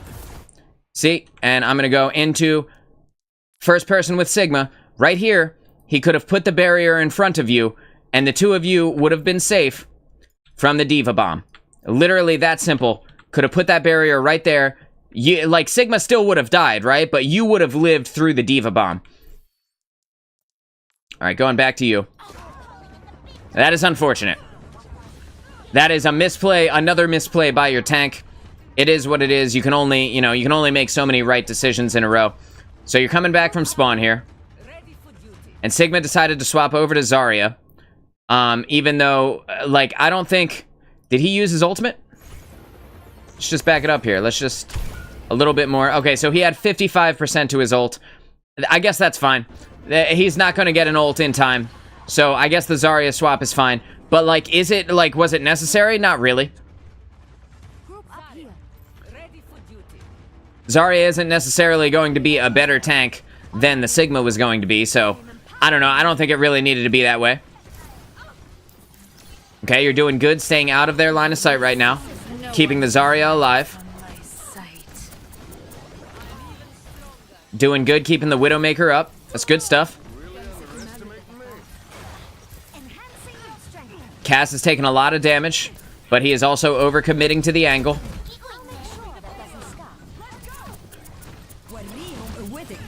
And right now, you are generating so much ult charge because the enemy team can't decide who to kill. They're attacking the Zarya, they're attacking Cassidy, they're attacking Zarya, then they're back to Cassidy, and they're not committing to either one of these. No one is focus firing with the tank or with the two support. Whoever is attacking both of these characters is just going back and forth, and because of that, they're getting zero value out of it. And no one is dying, and you are just able to generate a fuckload of ult charge, and now you have Valkyrie again. So you're flying up, you're staying hard to hit. I don't necessarily know that I would have pulled out the Mercy Blaster here, but, you know, if you want to support Diff the Ana again, I guess, you know, for like, salt in the wound, I guess that's totally fine. As long as your team stays alive, with the Tree of Life up, you don't necessarily need to be healing, because the tree is kind of in a good place to take care of everyone who is down there. But that being said, you know, there could potentially have been a better placement for this tree. You know, right in front of you guys is going to block some line of sight, but at the same time, like, the double support ulting, you know, he could have saved that tree for when you guys are, like, right here, and then, you know, potentially have won you the additional 3 meters that you needed, while you could have kept everyone alive in Valkyrie, and he could have just used his regular heal. But I do appreciate how aggressive you are with the Mercy Blaster. I want so badly for you to fuck this Ana up, and I hope that you do, but I do think you're gonna get anti-healed before she dies. Wow. Good job. I have nothing else to say about that. You and Cassidy, you can see Cassidy got the kill for it, but you were actually the one who was the badass going in there. You should be wearing Cassidy's Banff belt, you know, his belt buckle. You should be the one with that on, because you were the one who aggressed on that Ana, not him. Even though it only gave him the kill credit, you were really the badass motherfucker in this scenario. And now you're going in for the Baptiste, which you gotta respect, because once their support is gone, they're gone, right? And your team again is still. I'm just gonna take that away. Is still back here with the tree, which is just now disappearing. Still back here, completely full health, and you have nothing to lose by going in Guardian Angel blasting right now. So get him. Ooh. That was a good call to retreat at that moment, especially when you heard that the Echo was using ultimate. It is now time to go back into regular heal mode, take an eye of the situation, try and find the person that needs to be supported the most, and get on them. And it looks like you're about to go over and GA over to the Widowmaker and try and keep her up. If the Echo Widow diffs your Widow, that could potentially be very bad for you guys.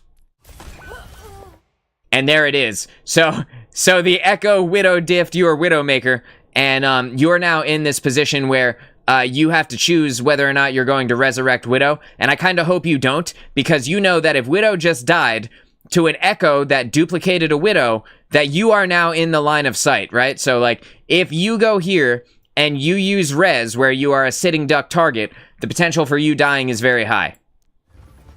Oh god, you did it. Oh god, you did it. I like the jiggle. The jiggle is what kept you from getting headshot right there. I talked about that earlier in the replay, but the jiggle is keeping your head very hard to hit, making you a very elusive target, and literally saved your life, because not only did exactly what I thought was going to happen, but she hit you in the body, and you lived with 135 health.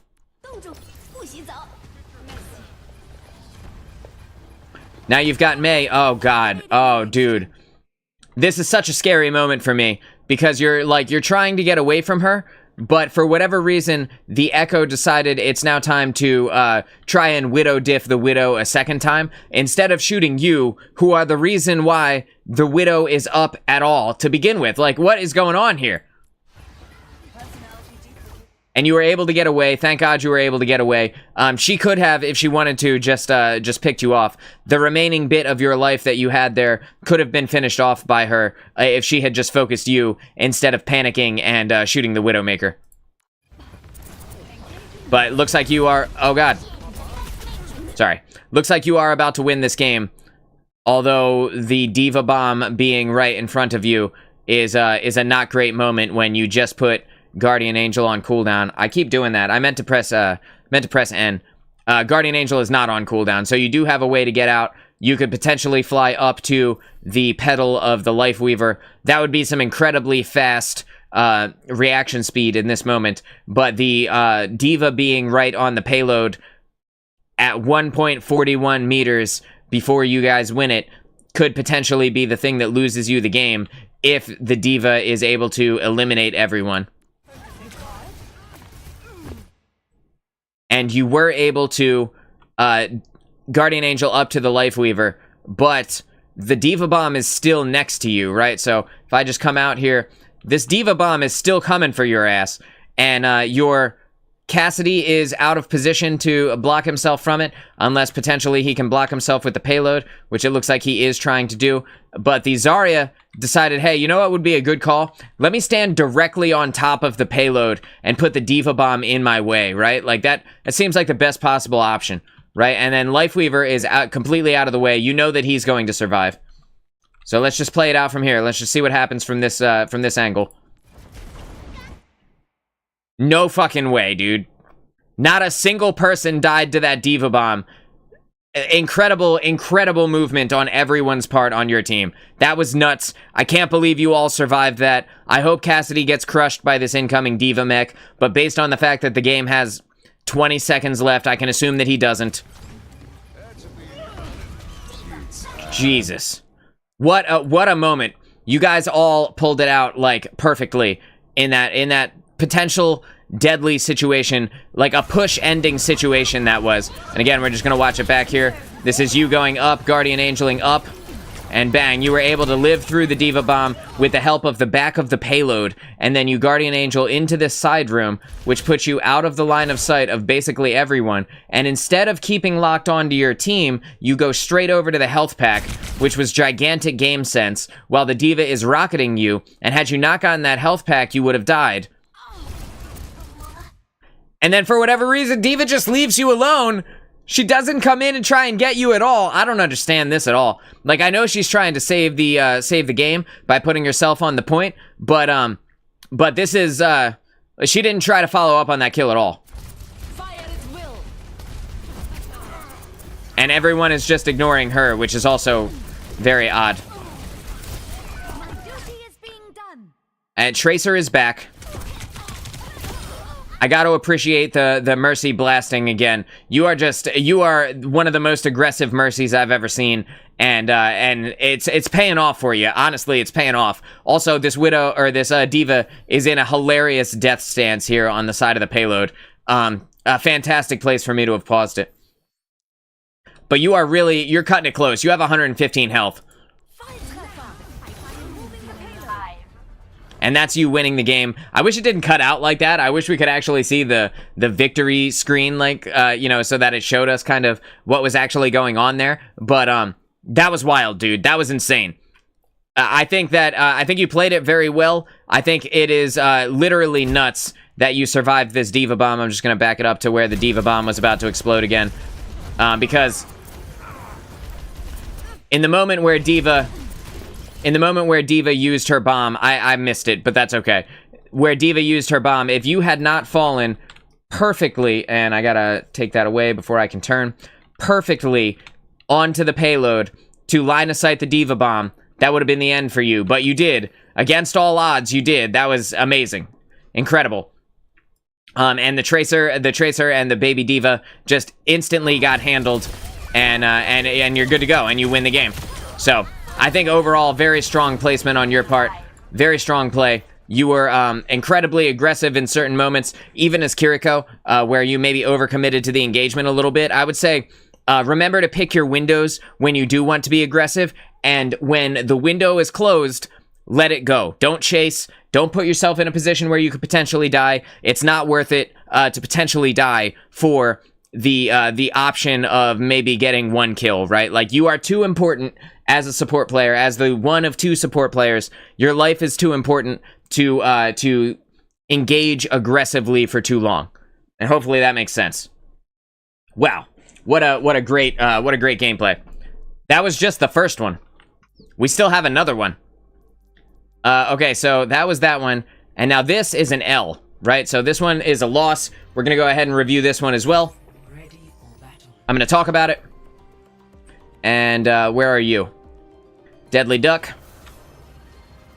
Alright, Deadly Duck. Let's make it happen. So you are playing as Mercy. Just gonna pause it here. You're playing as Mercy. You have a Sombra and a Cassidy. You have a Zen and an Orisa. And I don't understand what is with the Cassidys lately. Like, Cass is a good pick, but only if you have a Lucio to speed boost him. Otherwise, you just don't really play Cass. Maybe this is, like, this guy's only character. Who knows? But, like, I can't get behind this pick on your team. Everybody else is fine.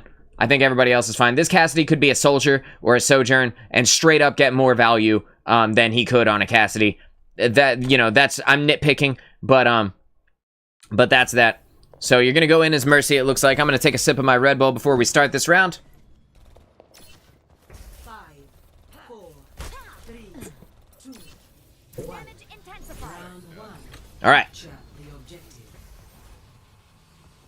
That was some wild Guardian Angel movement on your part. You were able to really take use of the boost that you get in the movement there, and put yourself into a good place before they are able to get into line of sight with you. That's tough, right? It's tough to take that hit right there. I think maybe you could have reached Orisa if you just stayed here, and maybe we're fighting in this area instead, and then you could have had the line of sight between yourself and the and the advancing enemy team, but that's just a minor gripe. You got the Zen healed up, which was the fact that you turned around and healed the Zen shows that you have a very high level of awareness of what's going on in the game, because you saw the shots were coming back to Zen, and you took the extra second to look to the right and heal him up. That shows a very high level of awareness. You can see that there is a Pharah now.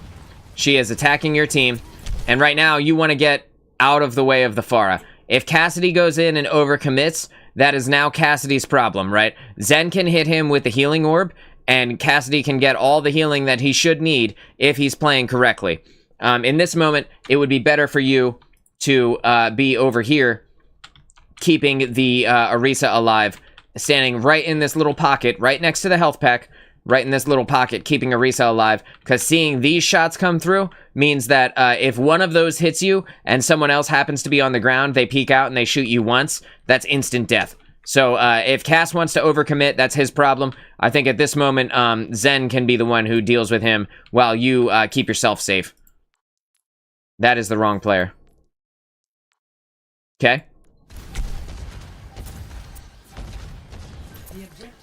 But you are, that being said, you are doing a good job of remaining elusive and line of sighting the threats to you. So that is very solid. You can see Orisa is starting to get low here.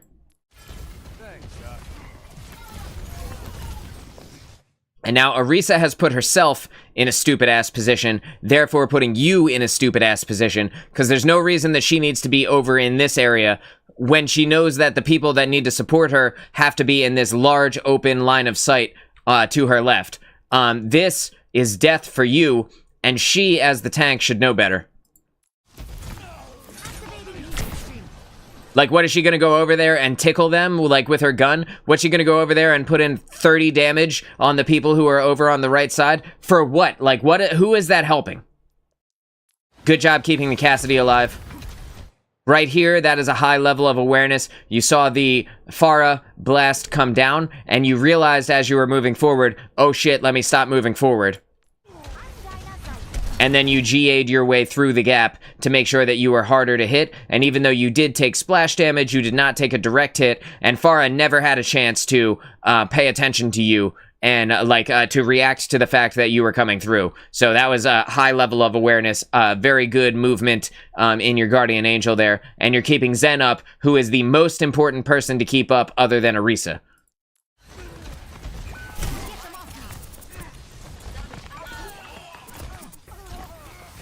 So you're resurrecting Cass, and I don't think there's anyone around you for me to make a complaint in this moment.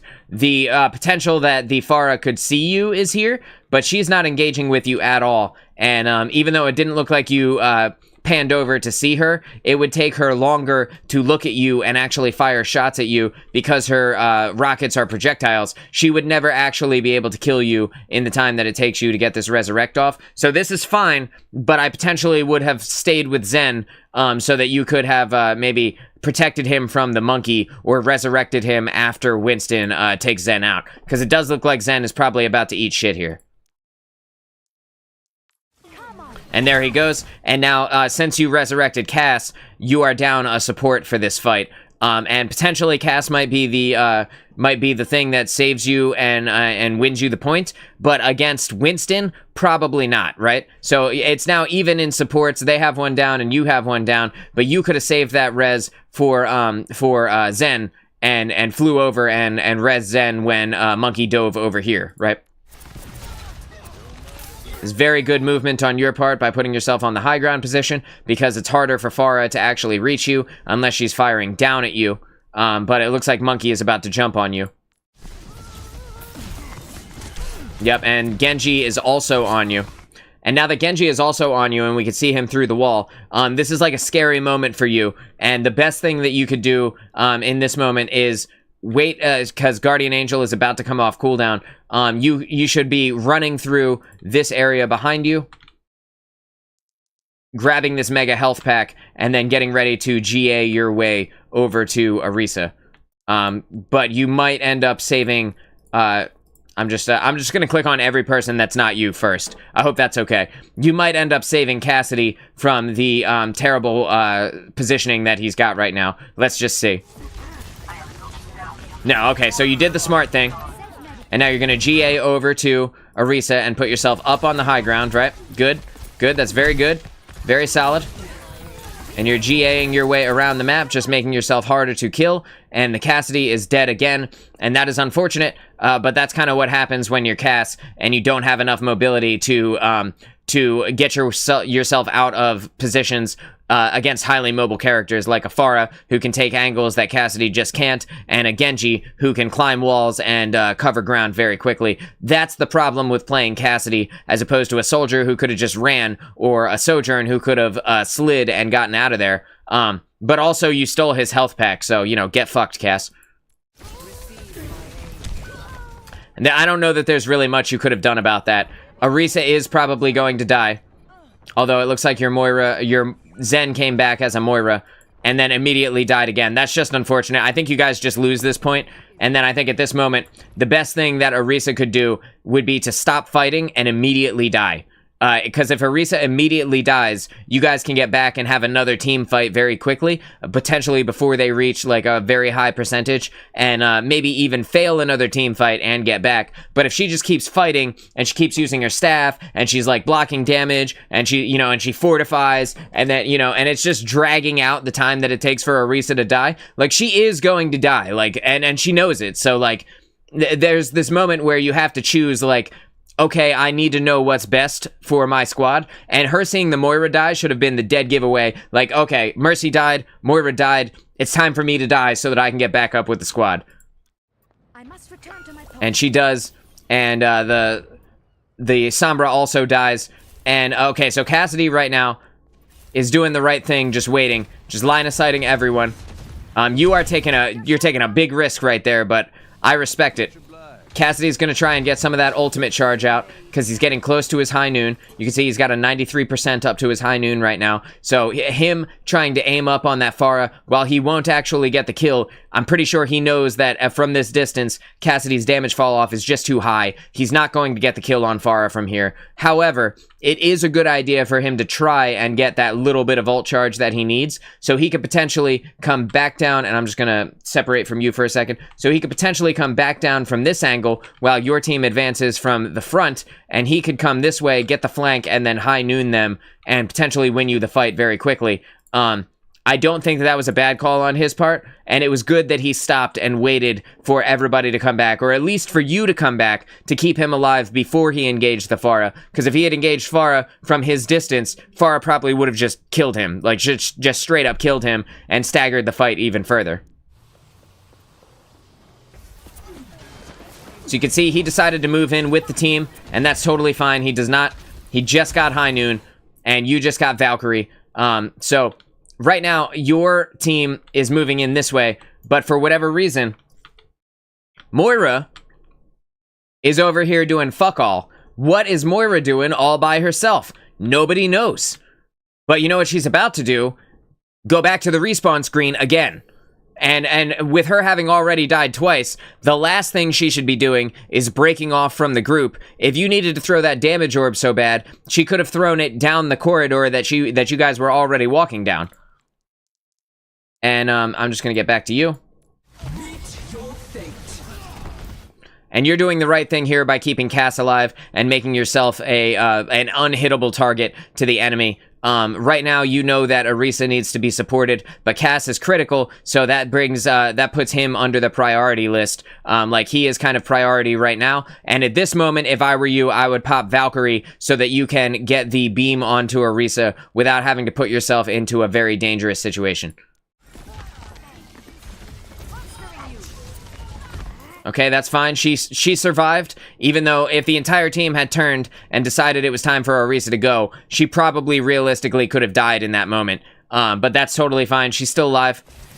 Your Moira decided to come back, which is great. She faded back to you guys and is now with you, so that is also a good thing. You can see Cassidy is going around for the high ground position so that he can try and get a value high noon off. That is also good. Everybody's looking good in their positioning and in their movement right now. Step right. And there's Cassidy's high noon that I was just talking about. But then for whatever reason, he's like, you know what? Let me drop down. Let me fall down here and give up my positioning advantage and stare directly into the face of the Genji who has fucking deflect up. Yeah, this seems like the best call for you, Cass. Good job, man.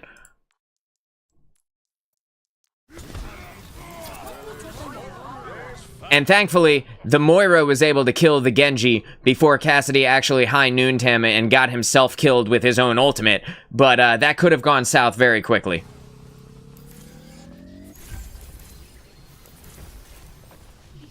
So you're doing the right thing here. You're taking the power position in this moment up with Orisa. You're making yourself a bigger kind of a target here, though, by putting yourself in front of this door. You can literally just chill out right here and not take any damage at all. So, like, if you wanted to, this would be a great place for you to just sit and hang, you know? There's no reason, really, for you to be out in this kind of open area when the beam can hit her from here. But, you know, it's totally fine. There's nobody really here yet.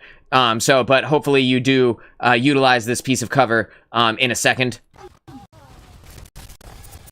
And you are, okay.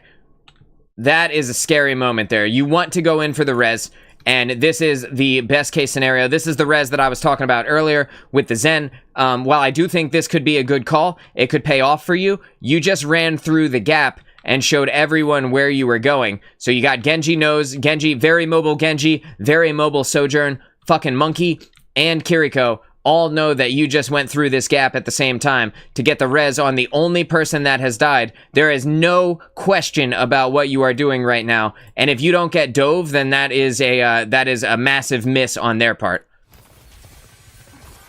I will not let you fall. I genuinely can't believe that you were able to get that off with nobody giving a damn that you did it at all. Like, they haven't even made a move to get to you. The only person that even paid attention to the fact that you were here is Kiriko, and you can see, look at her. Look, she's in the air, she's like, oh, this bitch, I'm gonna get this bitch, right? She is the only person, oh, and Moira threw an orb your way. But, like, the two people that could have really killed you, Monkey and Genji, are hanging, dude. They got a choke fight that they gotta fight this Cassidy here in the choke. They didn't see you at all. So, you know, good on you, but a hilarious turn of events that you were able to do that, and they just don't even care. That's amazing. Genuinely hilarious. And you dodged the kunai, so that's good. And the Moira orb got you just a little bit, so no big deal there. You're damage boosting the Cassidy, that's good. You're healing up the Orisa, I like it. I like where your head is at. Your Moira faded back to the point, thank goodness. We've got a proper team fight going on. And the only person that's horribly out of position right now is Sombra, but the potential that Sombra could maybe get away is pretty high, so she might be okay. Heroes never die. I would not have done this. This is the moment where you didn't need to go after this Sombra. The fact, like, Sombra being off on her own, if she dies, right? Like, this is the life of a Sombra in general. You know, if she wants to run off and be completely away, all the way across the map from you guys, that's on her, not on you. You had no reason to go Valkyrie over to her. At this moment, it's very scary to be you right now. Right, and you can see the panic in your eyes as you quick flick back to your team. You can almost smell the shit in your pants at this moment. Oh god, everyone is looking at you. Massive Guardian Angel movement there, utilizing the ability to fly and change elevations very quickly. You were able to survive that fumble into the choke. Congratulations, that was very impressive. And you immediately went to the correct target, which is Moira, who is like half health right now. You can see Orisa is still fighting in the choke and getting flanked by this Kiriko. She has no idea that she's about to die. She's getting triple positioned right now. She's getting out positioned in all respects. It's like when the police show up at your house and they're like, "We've got it surrounded." Like that's Orisa right now. She's fucked. But you went to the exact right place after you made the fumble. Good on you. Sombra's just gonna have to stay dead. It is what it is.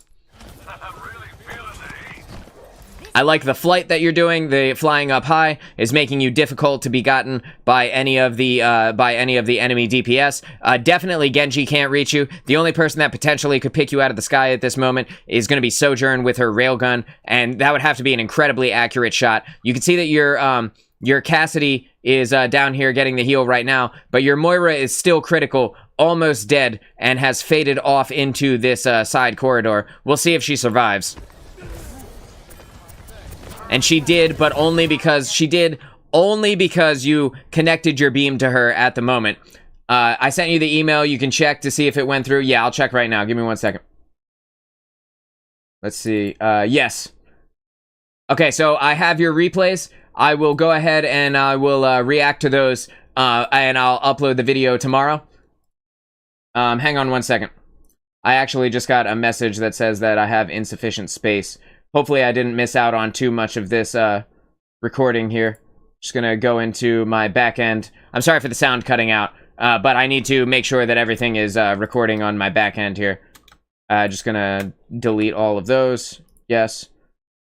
And let me pull up recycling bin here and just make sure that I free up a little bit of space, because I don't want to be in a position where I flat out can't record anymore.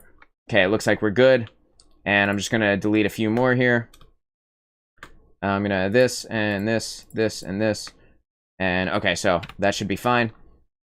And once more with the recycling bin. Just bear with me. Just gonna empty that. Yeah, my recording stopped. My local recording stopped, so I want to make sure that that is going. Okay, alright, so we're back, we're good. And I just want to make sure that we're still connected everywhere. Connected there, and we're connected there. Alright, so we're still good. And okay, so I have your Lucio gameplay. I'll go ahead and react to that tomorrow. Thank you for letting me know that you sent the email over, and I'm excited to see what you got going on, dude.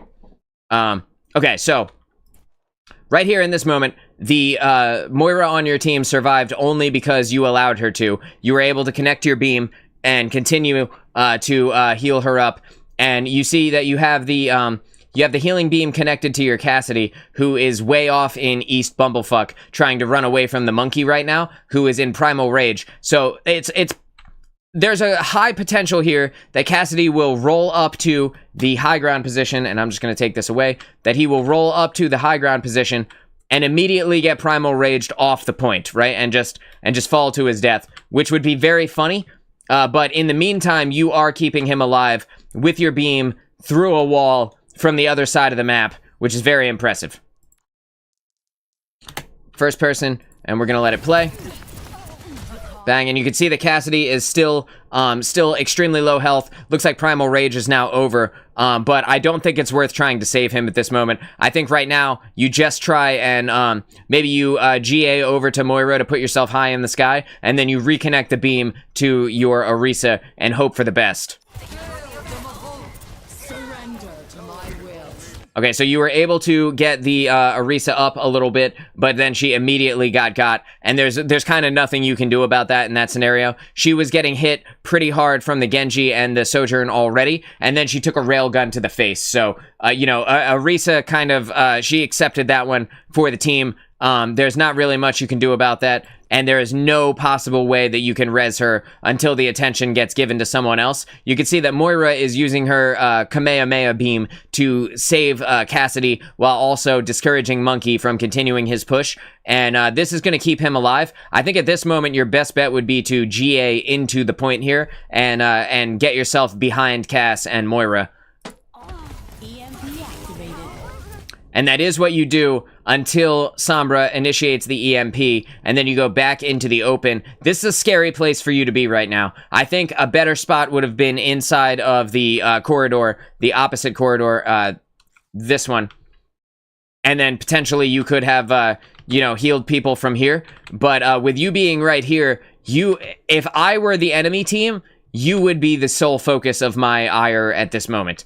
Like, yes, Sombra EMP'd people, but the Mercy is here, or the Moira even is here, and she can beam you from here. The Genji is right beneath you, and he could just right-click you one time, and then the enemy Sojourn is here as well, and she could just empty the clip into you. Monkey is over here worried about ego dueling the Moira right now, and you can see his he's very upset. You can see his glasses are nearly knocked off, his mouth is open wide. He's very upset at Moira for popping ultimate at him and robbing him of his Cassidy kill, but at the same time, you are in a very dangerous position. You were able to survive. The Genji is gone. But your Sombra is also gone, and you're gonna try and get this res in the middle of the open right now. And if I were the enemy team, I would punish you for attempting this. Like, if I were this Sojourn, I would railgun you in your face for this. But we'll see if she has the aim to actually pull that off. Yeah, so that's exactly what happened. Like I said, the in the open res is a very reckless move to try and pull off, but this was your only opportunity to do it. There's a potential that you maybe could have even gotten the res from here. Like, if you had landed directly on this and you had tried the res from here, you maybe could have gotten it from there. But I don't know that this could have worked out any other way than you dying because of where you ended up landing when you came back into the middle. It was a good try, though. I give you points for trying. We're gonna let it play. And since you're dead, I'm just gonna go ahead and review what's going on in real time. So we got your Moira is dead. Your Cassidy needs to die immediately. Like, just stop trying to kill people, Cass. Wow. Okay, so at this moment, your Tracer came back. And maybe, like, let me just back it up just a little bit. Let me just back it up like 10 seconds. Let me see here. Both matches was a quick play match. If you need me to, I can save replays of comp matches. If you can't take much away from the replays I sent, I'm sure I'll be able to take a lot away from the replays you sent. No big deal. And, like, if you want to send me a comp match, that's totally fine too. But I'll look at the quick play ones and we'll see what's up. Hey, yo. Sin, what's going on? Yes, we are reviewing your game. I have been reviewing your game for the last 2 hours. So there's gonna be a big fat video for you up on YouTube here in a little bit, but this is kind of the middle of the Lost game, so we're gonna be checking out what's going on here. You have just passed away for trying a very reckless resurrect in the middle of the point. You got killed by the Sojourn, and your Cassidy even decided it was time to stick around and try to continue to fight it out here on the point, when he could have just died and gotten up with the squad after Moira died and you died. Very reckless of him, but we did end up seeing him kind of secure a couple of kills. He got the monkey, and he was able to also take out the Sojourn. So now he is back, and it is your Orisa, your Cass, and your Tracer are all kind of chilling at the point now, waiting for you and Moira to spawn. And you can see you just got back. You're on your way. Right now, we know that Genji is in there fighting Cassidy and Orisa on the point, and Genji is backed up by the Kiriko, which we can see, even though it's very small, we can see that this is Kiriko right here because of the way she's jumping. Nero carried hard. It's funny because I've been talking mad shit about the positioning of this guy, but and also the Cassidy pick in general, but it seems like he was able to pull it out at that moment. So, like, in a situation where I think I probably would have died, like I would have died and tried to get back up for another team fight, he was able to outgun them, which is a classic Cassidy moment, I guess. So that's pretty awesome. I subscribed, so when you live stream again, when you review my replays, I can see. Sounds good, dude. I am live every single day, pretty much, so you will see me tomorrow. I will be here, and I will check out your gameplay. I'm excited to review some Lucio action. Thank you for sending me a video. I appreciate it. It gives me stuff to make content on, and I love that.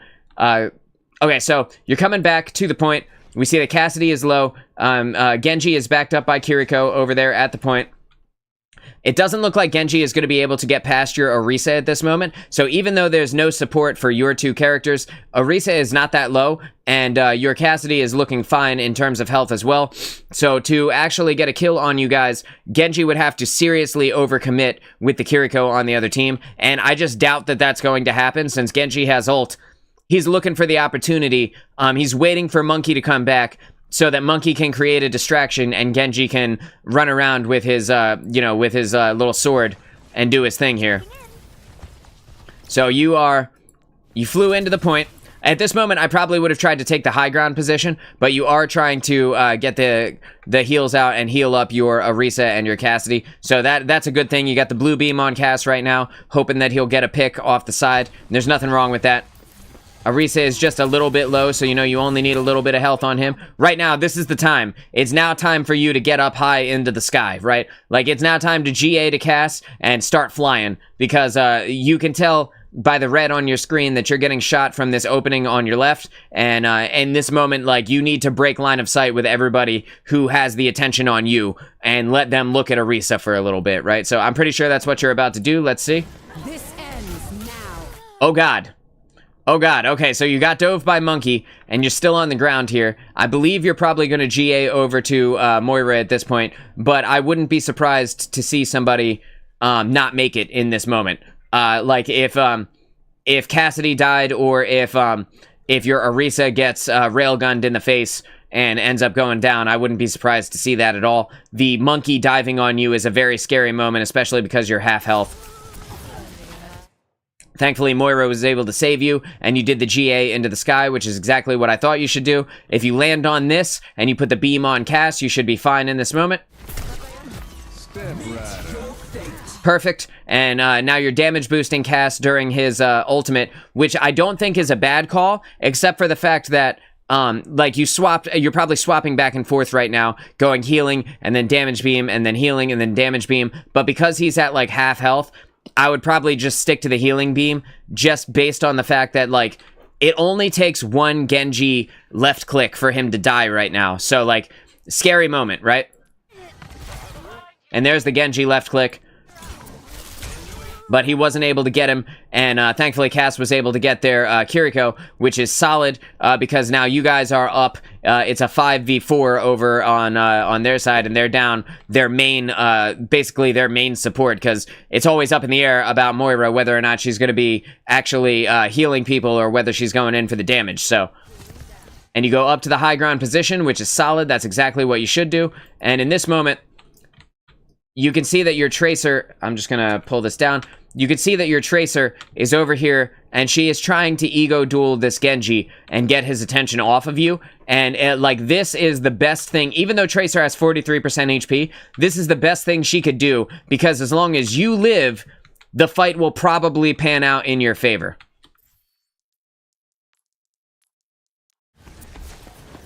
Bang, and you can see Tracer is still over here dueling the Genji. Genji has just now figured out what is happening, and you are getting healed by your Moira, so you're going up. But this Tracer is definitely going down, and if you GA over to Tracer, you probably are going down too. There we go. And you're going to go over and try and get this res, I think. But I don't think Tracer is worth the res at this moment. I think at this moment, it's better just to try and keep who you have alive. And then just let that Tracer go. She'll be back to the fight pretty quickly. So like putting yourself in a position where you are very, very low health, and like you're at like 70% right now, but you're down like 100 HP. So to put yourself in a position where you're sedentary, can't move, and you're about to. I did not take too much care of this Tracer, I admit. That's okay. She started off as Sombra. She picked her bed, and now she has to lie in it.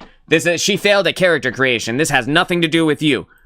But yeah, I think at this moment, trying to get this res would be a death sentence.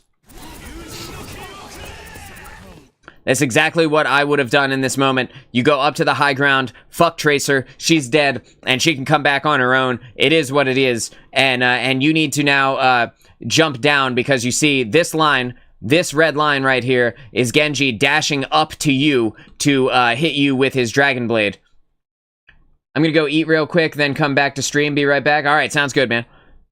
This red line is Genji coming up with his Dragon Blade to try and tear you to pieces. So the main thing you want to do is just get the hell out of here. I would float down, wait for GA to come up, and then attach to the Cassidy and float yourself up into the sky, because Genji's only going to be able to do this dash once, and then he's going to have to get a kill on somebody before he can do it again. So the odds of you getting killed by him once you get out of the way are pretty much 0. Oh, that's unfortunate. So, unfortunately, he had enough damage to get you, even though you were, if I just back it up, we're at 31. If I just back it up to 27, you are getting damaged by Moira. Okay, so at 154 hit points, I didn't know you were getting damaged by Moira at this point.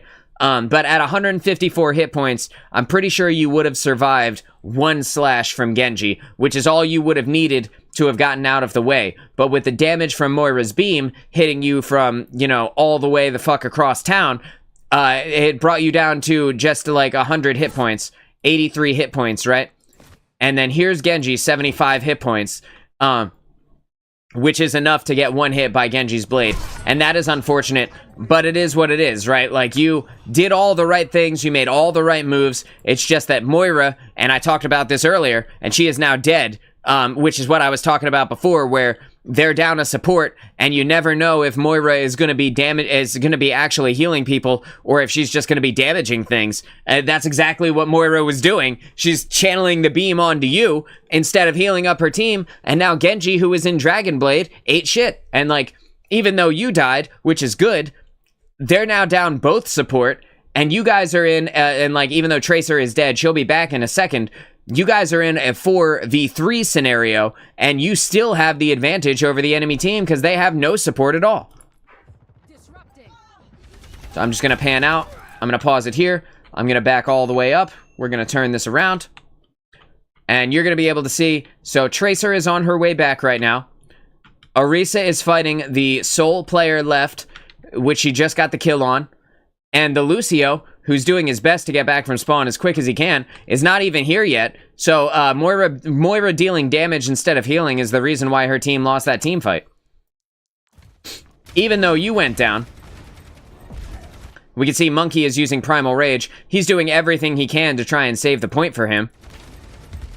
But there's nobody to protect him. And Monkey goes down. And now Tracer is back. And the only person on the point is poor Lucio, who staggered in, hoping that he would be able to save everything, and is just going to end up dying. Immediately dying. If he doesn't die immediately, I will eat my hat. And we're looking for it. And there he goes. And he's now gone. And right now, resurrecting the Cassidy is definitely the right thing to do, because no one even knows that you're back from the fight yet. So, this is definitely the right call. And now you can fly up into the sky. And again, because your Orisa is totally fine at 65% HP, Tracer is fast enough to get out and get over to the Mega Health Pack over here if she really needs it. And while Moira is kind of still on her way back, doing whatever the hell this is, it's a little bit weird looking. But while Moira is still on her way back, the two people that are on the point are totally fine, and you are just over here completely obscured to the enemy team. They only just now figured out that you are even back from spawn. But this is gonna be a crazy team fight, because now Genji is mad at you, and Moira is here. TikTok Moira is back. She's going for her latest clip. And she is, like, directly on you, even though her team needs her desperately. Look at Genji. Look at Genji's hit points, dude. This Moira is almost dead again. She literally just got back. She's almost dead again. Genji is almost dead. There's no one on the team. There's no one here actually supporting her team at all, because Lucio's already gone. And she comes back, and the first thing she does is try and kill you, who has 100% HP? She's getting what she deserves right now. She got what she deserves. And the Tracer, you know, it's unfortunate the Tracer died, but it is what it is, right? Like, that's the risk you take when you play a glass cannon. Like, Tracer had all the time in the world to get over to, and I'm just gonna break off, to get over to, there it goes, this health pack, which was right next to her. All she had to do was back up. That's her fault. We're gonna lock back in on you. Moira is dead, and now the only one left is Genji, who is gonna get killed by your Moira. Okay, so the cast was able to take him out, but all Moira would have had to do was left click in his general direction, or right click, whatever it is for you. I have my buttons rebound, so all she would have had to do was damage in his general direction, and that would have finished off the Genji. and you've been able to generate a massive amount of ultimate charge while no one has given a shit about you at all. So even if this fight continued for another 5 minutes, you have Valkyrie. Heroes never die. And there it is. Oh my god, and out comes the Mercy Blaster again. She's back at it, chat. Yeah, that's right. That's right, she gets what she deserves. That Sojourn could have died on the point. You know, she probably should have died on the point. Because this was a losing fight one way or another. She was not going to make it out of there alive. She could have died on the point. She didn't have to slide out of there. Thanks, Doc. Things were a lot simpler when I was robbing banks with the deadlock. So, I think you did really well in that first point. The only time when you messed up, like, hard is when you tried to get that res kind of out in the open with the whole enemy team looking at you. That was, like, the only real mistake that you made, and your team ended up winning the point, so thank goodness for that, right? But, I can tell, because there's 10 minutes of this video left, I can tell that at some point it goes awry. Alright, so we're heading back. We got Tracer is off, doing Tracer things. You now have a Ramatra, which is, you know, fine, I guess. Is totally, you know, it's fine. There are other things that could have been had. Okay, in this moment, you have perfect positioning because you are standing completely out of line of sight of the enemy. You are not in any kind of place where you could be gotten at all. You're able to heal your team up and put the beam on anybody who might need it. And your Moira is also here helping out. But, like, your positioning right now is perfect, even though, even though your Tracer is off in a crazy place. Moira could be following Tracer. I'm just gonna pull that down. Moira could be following Tracer a little bit, but Tracer is way out of position over here. So, like, she's just going to die. Like, she thinks that she's Sombra again. She thinks she's invisible. Even Genji knows she's there. So she's just gonna eat it, and that's gonna be what it is, right? But, like, you are doing perfect, and your team is engaging from exactly the right place. Tracer should have never left the high ground position that she had up there. She had all of the opportunity to take out Genji when he came up to the high ground. She just threw it away by running. Okay, and you can see Genji is now turned around, and he's kind of firing down at you guys into the choke, and you are still taking great position. Utilizing the sign is a really good choice to try and get to get the beam to the people on the other side of the gap here. Utilizing the sign is actually really intelligent movement there. And you can see that your Moira is getting low. Your Ramatra is kind of being a little bit passive at this moment, but at the same time, there isn't too much he can do until you guys get a pick. You can see the enemy support is also playing very intelligently, utilizing their cover, and the only one that's out of place right now is the Moira. So it's going to be very difficult for your team to get any picks on them at all in this moment, even though Tracer is coming around and she's going to try. Tracer can easily, and you can see she's directly in the line of sight of this Kiriko, could easily be one hit by a tiny tickle from a Sojourn, and then one kunai to the face from the Kiriko would easily end her. Even though she's trying, there's no opportunity for you to make any moves at this moment. So you're doing exactly the right thing, utilizing the sign. You slide across the gap. You slide across the gap with Guardian Angel, which is a very smart way to reposition yourself. But what you've done in that moment is you've now opened yourself up to potential threats from the long hallway to the right. So while you are still able to get them, where you were with the sign is actually a totally fine place to be, because they can't see you, right? They can't see you at all from here. But now that you're here, you have this long open sight line where a Sojourn can come through and railgun you. So you got to be careful with that side line of sight there. And you're able to get everybody up. That's good. And you can see Genji is now coming around the corner. I tried another stupid res at the end of this round. I mean, like, Mercy's biggest value comes from the res. So sometimes you gotta go for it, right? But in addition to that, sometimes you gotta know when it's not time to go for the res. So, like, there's kind of this balancing act with Mercy where you choose when to go in, you choose when to hang back, and, you know, you take the win or the L depending on how it pans out, right? So if you don't go for the res, if you never go for the res, then you might as well have just played a different character with a higher healing output, right? So, like, there's nothing wrong with trying. You just got to know, you got to do your best to not take too many times where you do it in a way that ends up losing it for you. Checking in. Okay, in this moment, the Cassidy and the team has kind of left you alone. But instead of GAing over top of the point, which is what I assume you're about to do, and that leaves you open to all of the fire from anybody who may be looking, right? Like a Kiriko, Sojourn, even Sigma can hit you from up here. You could have gone around from this direction and potentially gotten the heal onto Cass from in here. Although, like I said, you're still open from that sideline position. You are less open than being directly over the point where everyone can see you. Toggle back to first person. Bang, and now we're over the point. And that, yeah, see, and that the Sigma even got you down to 95 HP. If anyone else had been looking at you, that could have been good game for you right there. But thankfully, you were able to get back behind cover. And then the Genji dove into you, which is the follow-up that I was talking about. If anybody had put any more damage into you, that could have been good game. It is what it is. You did, you made the decision that you made in the moment. There's only so much you can do, right? Like, you could have got from either angle.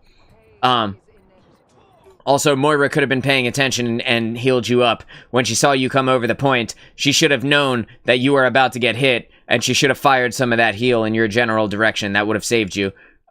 You wouldn't have died from the Genji dash, but then you probably would have died to this Moira orb, so who knows. Alright, so I'm just going to break off from you for a moment, just to get a bird's eye view of the fight. We're just going to pause right here. So you can see that your tank is now down, and has been gotten by the Sigma. And for whatever reason, I have no idea why your tank... Just gonna go in here. I don't know what made him think this spot... Welcome back, dude. I don't know what made him think this corridor was a good place for him to be, but literally no one can see him in here. So, like, what was his plan? Nobody knows. Lost connection to game server. Oh, no. Where am I at on the recording here? Well, it's not going to tell me. That's okay. I'm going to try and connect back to the game server. Game server connection failed. Uh-oh. I might have to reload the game here. Please?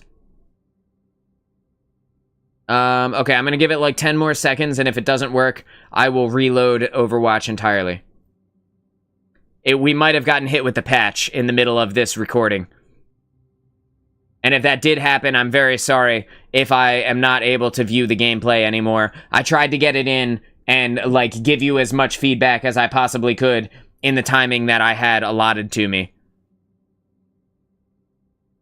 Game server connection failed, retrying. Okay, I'm just gonna exit to desktop real quick. We're gonna quickly download the patch.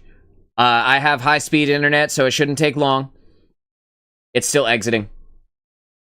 It's still exiting. It's not allowing me to download it yet. I'm waiting. It still says playing now. There it goes. Update. Okay, it's updating. In the meantime, we're just going to chill out here for a second. You can tell that your movement is very strong. You can tell that you are very used to playing Mercy. You know exactly when to Guardian Angel. You know exactly how to utilize the movement tech that Guardian Angel provides to you. And because of that, I think this is a very strong gameplay in general. I think you're very good at playing the character. You can tell that your game sense is extremely, extremely high, especially when it comes to who to heal and when you need to move. You know exactly when to press the button, when exactly you need to like go high in the sky. You know to land on high ground pieces of cover in between your in between your 450 hours, do something. I'm so sorry. I'm sorry. You know exactly when to land on pieces of cover that are like raised up in between your ability to heal people. Your use of Valkyrie is also really strong. I think the main, like the hardest part of Mercy is knowing when to res and when not to res. And one thing that you did utilize while inside of the res animation is the jiggle, and the mouse jiggle is extremely powerful in keeping you alive in the moments where you are stuck in place doing the res animation. While your head, it doesn't actually change elevations at all, so that part is kind of tough. It does make it difficult for you to be seen, right? Like you look weird in that moment, and because you look weird, that was really loud. I hope you guys didn't hear that. And because you look weird, it's going to be hard for people to get headshots on you. So that is something that I think is important to keep in mind. Okay, we're back. We're going into the game. It's launching. I'm going to go ahead and take a sip of my Red Bull. Hopefully, fingers crossed, we still have the ability to see that gameplay.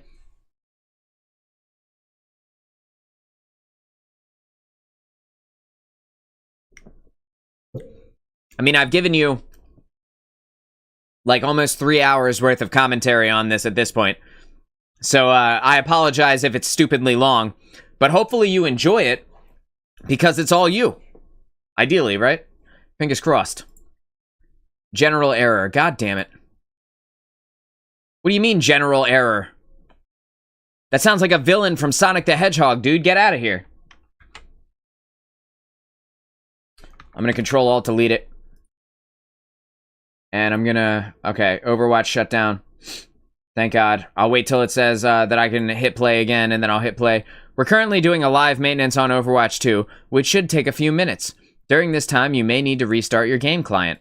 Well, thank you so much for that, doing it right in the middle of me doing my commentary. How kind. Pain in the ass, Overwatch. It's loading up. The reason the screen is black is because it's trying to start the game. Otherwise, it would show the little blue, like, snowy screen thing that I have behind me most of the time. Come on. I know you have it in you. A general error. I'll watch it all over again once the video uploads. I appreciate it. I spent a lot of time talking about things. It took me... I will prepare you for this. It probably took me like 20 minutes to figure out exactly how to use the controls within the gameplay replay screen. There is like a learning curve to it, and I apologize for how stupidly bad I was at using it to begin with.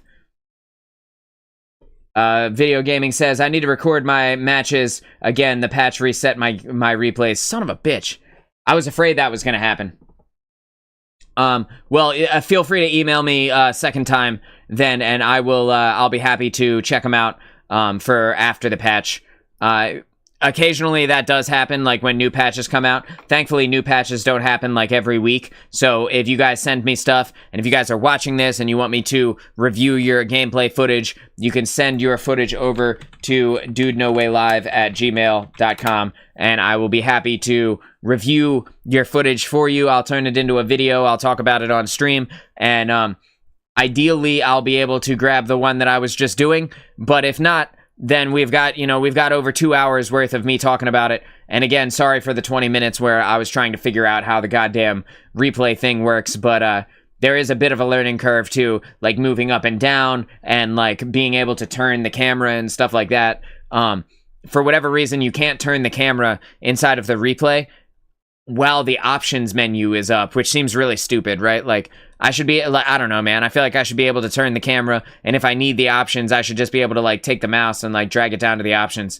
You can't see it, but I drug my mouse down across my desktop to the bottom of my, like, to the taskbar. I'll try this again here in a second, and we will, we'll have a good time uploading that. I can't wait to upload that later. Thank you, Sin, for sending me your footage to begin with.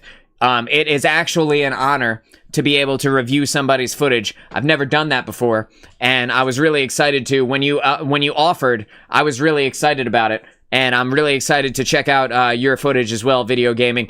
I would love to do more of these, so if there's an interest in this and people want to see it, I'd be happy to watch everybody's stuff, and we can make a whole video out of it every time. Yeah, it's still not letting me on. Well, that's that. That's a shame. And like, not only is it not letting me on, but it's like hard, like stopping my whole PC every time it happens. We got it looks like the Cowboy Bebop thing is coming up after the patch. Any of you guys watch Cowboy Bebop? That's like an anime from my generation. Like that was on when I was a kid. So I feel like it's a pretty old one. Cell says, I'm interested actually. I'll send you one of my replays one day, perhaps. Cell, feel free. I would be very happy to to review your footage. I would love to see it, and I would love to check it out, and I'll turn it into content, you know, and I'll spend a few hours probably talking about it. Yeah, absolutely. Yeah, it's super like, it's really cool, dude. Like, it's really cool, man, for people to be like, hey, you know, let me see what you think about this. I've never had that before, so like I've also not reacted to a lot of things yet, so feel free to give me feedback on my react content. Like if I talk too fucking much, or if I pause it too much, or if you guys just generally don't like how long my explanations can get, you know, feel free to give me feedback on stuff as well, because I'm learning how to better react to this content. But in general, I try to give as much feedback as possible. I tried to get like a general overview of the game as we were going through it, and it was really fun. It was really fun to go in there. It's not letting me on, but I'm gonna try it again here in a second. It still says it's conducting live maintenance. If this doesn't work in like 5 minutes, I'll probably go ahead and end the stream and then cut the video, and that way I can get it up for you as soon as possible. Sin, and then that way you can check it out and you can tell me what you think. And, you know, and then we can take it from there. Because I'm, like, if video gaming is correct and all of the replays reset, then I'm not going to be able, not only am I not able to play, but I'm not able to do any more from this point forward. So, so I might as well cut it and get it up there for you. General error. All right, then. Well, that's that. We're just going to have to, like I said, I'll give it a few more minutes. But, very cool, very fun way to do today's show. It's actually a little bit, it's a little bit relieving when I get to do something that's not just straight up play the game the entire time, you know? Pretty cool. I'm cool. I'm happy about the Cowboy Bebop kind of crossover thing. But that being said, I watched it so long ago that I don't remember any of these characters. So I have a general idea of what the story was, but I have no give a dams about any of these characters anymore. So hopefully they come out with really cool skins, and maybe it's something that I end up really liking. Maybe I'll have to go back and rewatch the anime. But in the meantime, yeah, I don't know. I'm not sure if I'm gonna care about Cowboy Bebop. Did you guys watch it? Are you anime people? I should ask. Are you guys anime fans? Like, when I was a kid, anime was like, you know, it was something that we watched, but it wasn't like the thing. Like, I watched Dragon Ball Z, I watched, like, Inuyasha and Yu Yu Hakusho, and then when I was, like, 12 years old or something like that, Yu-Gi-Oh! Came out, and, like, that was pretty cool. I mean, and, like, Pokemon, of course, right? Like, everybody watched Pokemon, I think. I think there are more people that watched it than people that didn't. But, like, in general, did I watch a lot of anime? Not really. As I got older, like, now, as an adult, like, there's an anime on Netflix called Blue Eye Samurai, and if you guys haven't seen that anime is top tier, dude. Like, that is, I'm like a snob when it comes to content, so, like, things have to be really, really good for me to care about them. And Blue Eye Samurai was literally one of the best shows I've ever watched.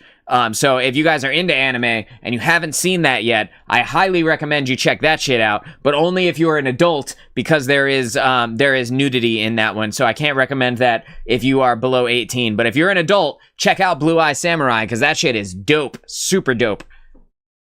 I'm excited for the collab. I plan on buying the Ash skin. Hell yeah, dude. Is that the, I assume Ash is gonna be the, well, now I'm not sure. Is Ash gonna be the redhead? Or is she going to be the like, kind of purple-haired character? Like I said, I don't remember any of these characters' names. It's been a long time. This is my last time giving this a try here, and then depending on what happens, I will either continue. You should watch Psycho Pass or Pantheon. Pantheon isn't an anime, but it's very, very cool. I'll check it out. I'll write it down here. Hang on. I'm gonna write it down. I am always looking for new shows. Have you guys seen the show Shogun? It just came out. That one is set in like feudal Japan, and it is really good. Let's see, we got Psycho Pass and Pantheon. Dope. Yeah, I'll check that out. Yeah, I consume a lot of, one of my favorite things to do is binge watch stuff. So if I'm just gonna pull it here since we're not getting any headway on the Overwatch client actually starting back up. One of my favorite things to do is binge watch stuff. So if there is a piece of content that is really solid, I will sit there and even if it's 24 hours worth of TV, I will legitimately watch it in 2 days. I binge the hell out of things when I find something that's good, because as someone who this is my job, right? So this is what I do for work. So I edit shit all the time. So I'm constantly watching the edits of really good television and really good movies, and I'm learning what they're doing so that I can be better at my own job. So that's that's part of the reason. And also my favorite thing is a really good story. So if there's a really, really solid story inside of whether it's an anime or whether it's just a regular live action show, and I'm kind of less about movies, but there are certain movies that are really solid, like Dune was really good, the first Dune. I haven't seen the second one yet, but I heard that is also really good. But I like TV shows the most. I feel like they let you get the most context, and without reading, without having to read a book, I feel like they give me the best experience in terms of what I want, the content I really want to consume. Ash is gonna be Faye, and Sombra is gonna be Edward. Yo, that's awesome, dude. You can watch my replays now if you get your Overwatch back up. Okay, cool, perfect. I'm still waiting for it to work here. I just tried it again. We're gonna see. Just waiting for it to become active again. It still says, on my end, it still says they're conducting live maintenance, and that I may need to restart my client, but I've restarted that shit 10 times, so if it doesn't work this time, I'll completely close out Blizzard, and then we'll see if I can fix it through there, maybe? If I can get it working by closing Blizzard out and restarting the entire thing, maybe that'll be the thing. General error. Again, I hope you guys can't hear every time, but there's a loud-ass Windows noise every time it doesn't work.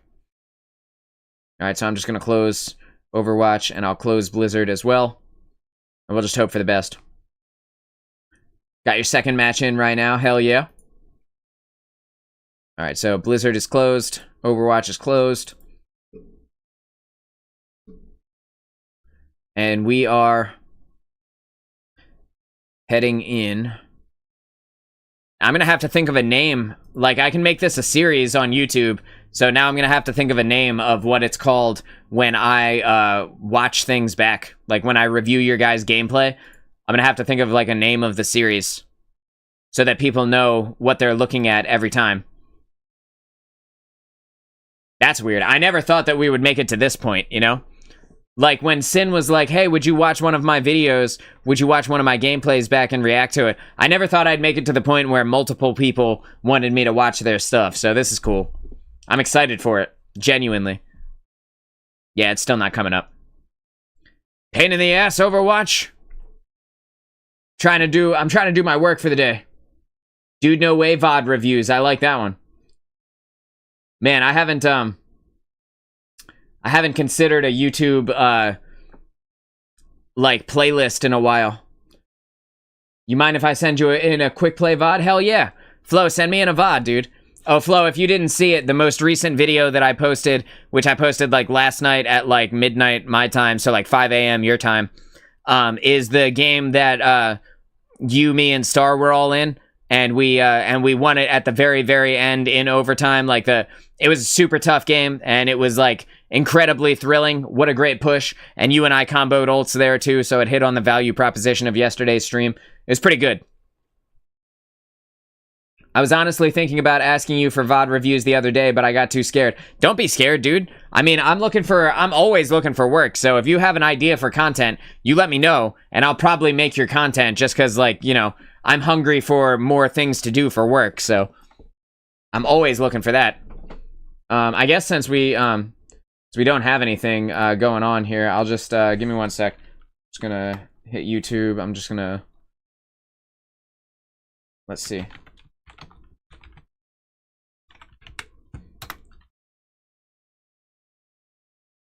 I'm gonna have to turn this down, but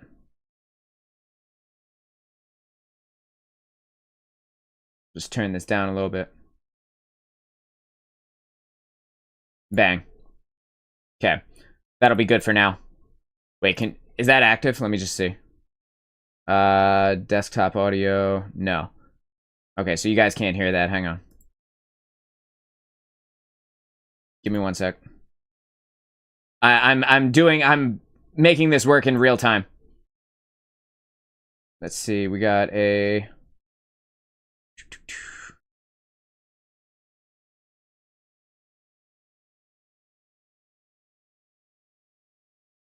Okay.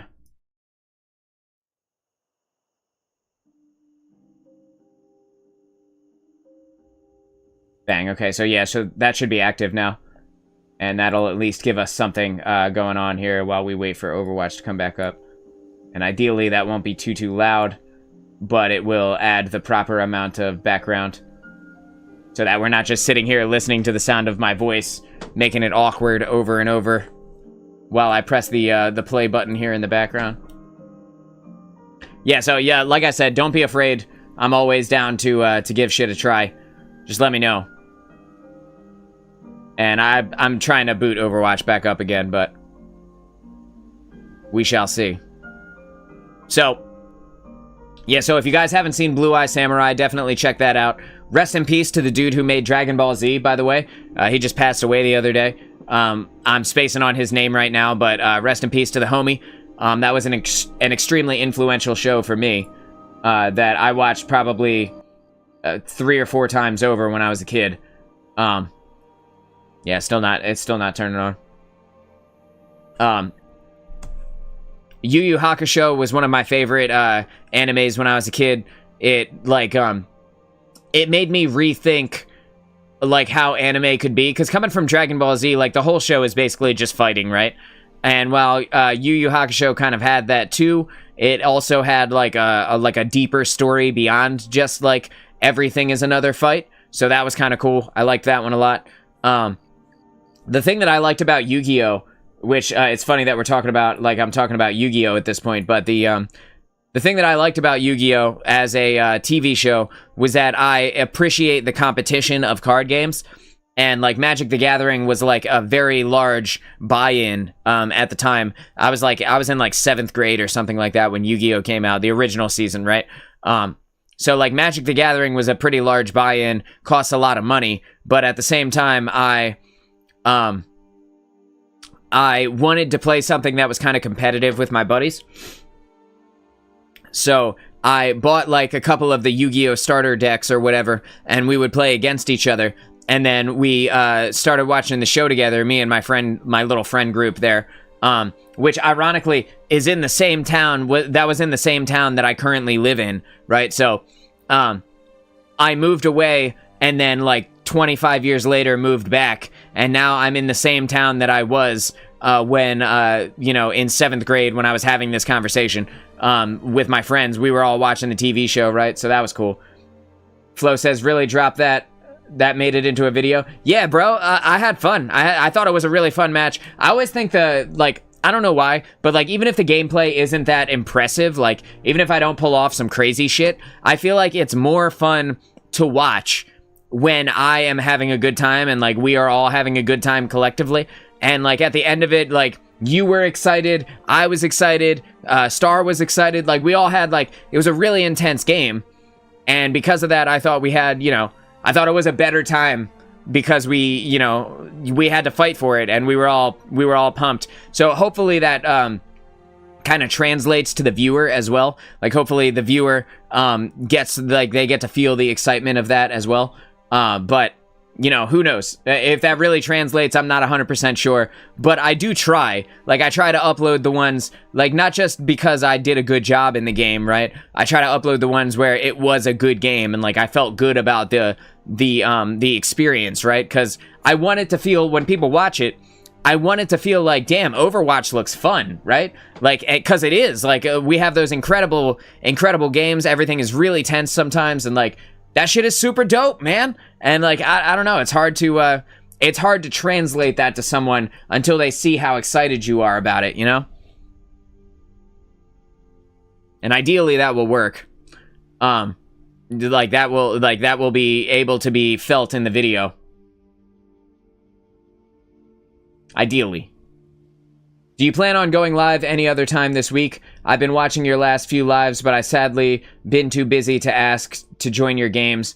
But I would really love to play with you and others. Hell yeah, dude. I am live, like, every day. Like, this is my full-time job. This is all I do. So I'm pretty much live every single day. So, like, anytime that you're free and you're in chat, if you have the time, if you have the chance, just let me know, and I'd be happy to pull you in, and we can get some games on together.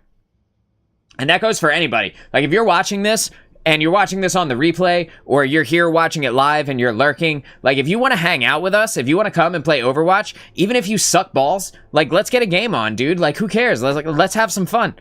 What's the worst that can happen? We lose? Who cares? It's fucking quick play. Like, let's get in there, dude. It's fun. It's a good time. I'll even tank if you guys don't want to, or whatever whatever you're feeling that day. If you're feeling squirrely and you want to tank, I'll be your support. I'll try and back you up, and even if we lose, at least we'll get to laugh about it, you know? Have a good time anyway.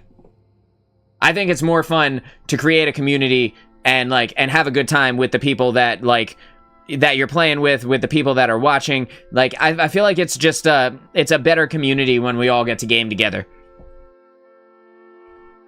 That's why at the start of the show, when I say, welcome to DudeNoWay Live, I say where we embark on a quest to play the greatest games of all time. Not me. It's not just me, right? It's we. It's us collectively. We embark on a quest to play the greatest games of all time. The second match I played was a win, and I'm on my third match now. Sounds good, dude. Sounds good. I still can't get in.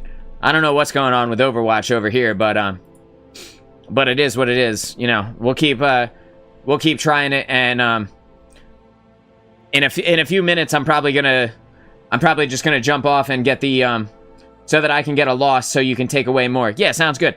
Sounds good. In a few minutes, I'll probably jump off of here and then cut up that gameplay. And then it's like 70 degrees here almost, so I'll probably go out and and take some outside time so that I can air out the sweaty balls.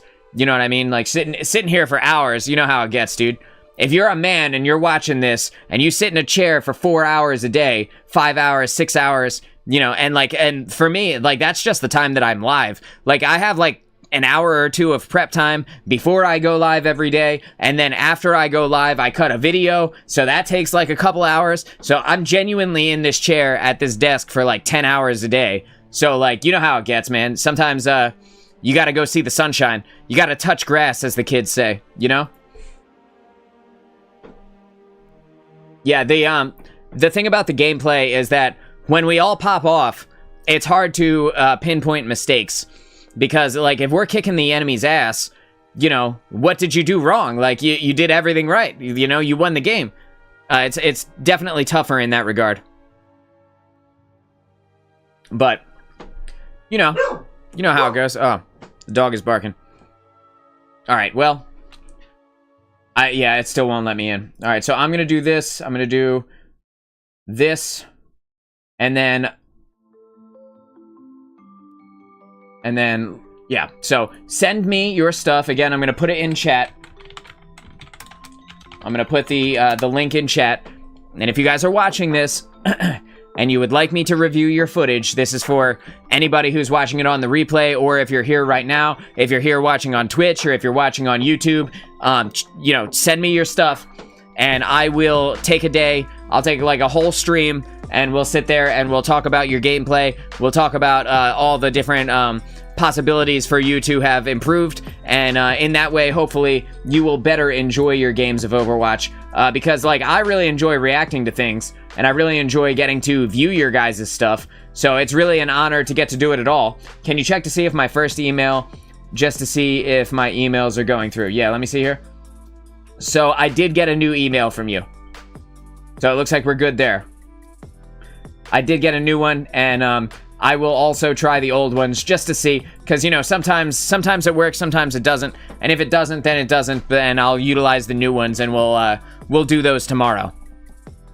Hopefully that's cool with everybody. Sorry that I didn't get to finish the first one. Sin, if you're watching this, I'm very sorry that I didn't get to finish your second gameplay before it took it away. I did not realize it was going to take it away from me. But anyway, I'm going to go ahead and cut that footage up and then head outside for a little bit. I want to thank you guys for hanging out with me today. I will be back tomorrow around 11 a.m. Eastern Standard Time, and I hope you guys enjoy the rest of your day. I'm Moonchild of DudeNoWay, and I will see you in the next stream. Have a good night, guys.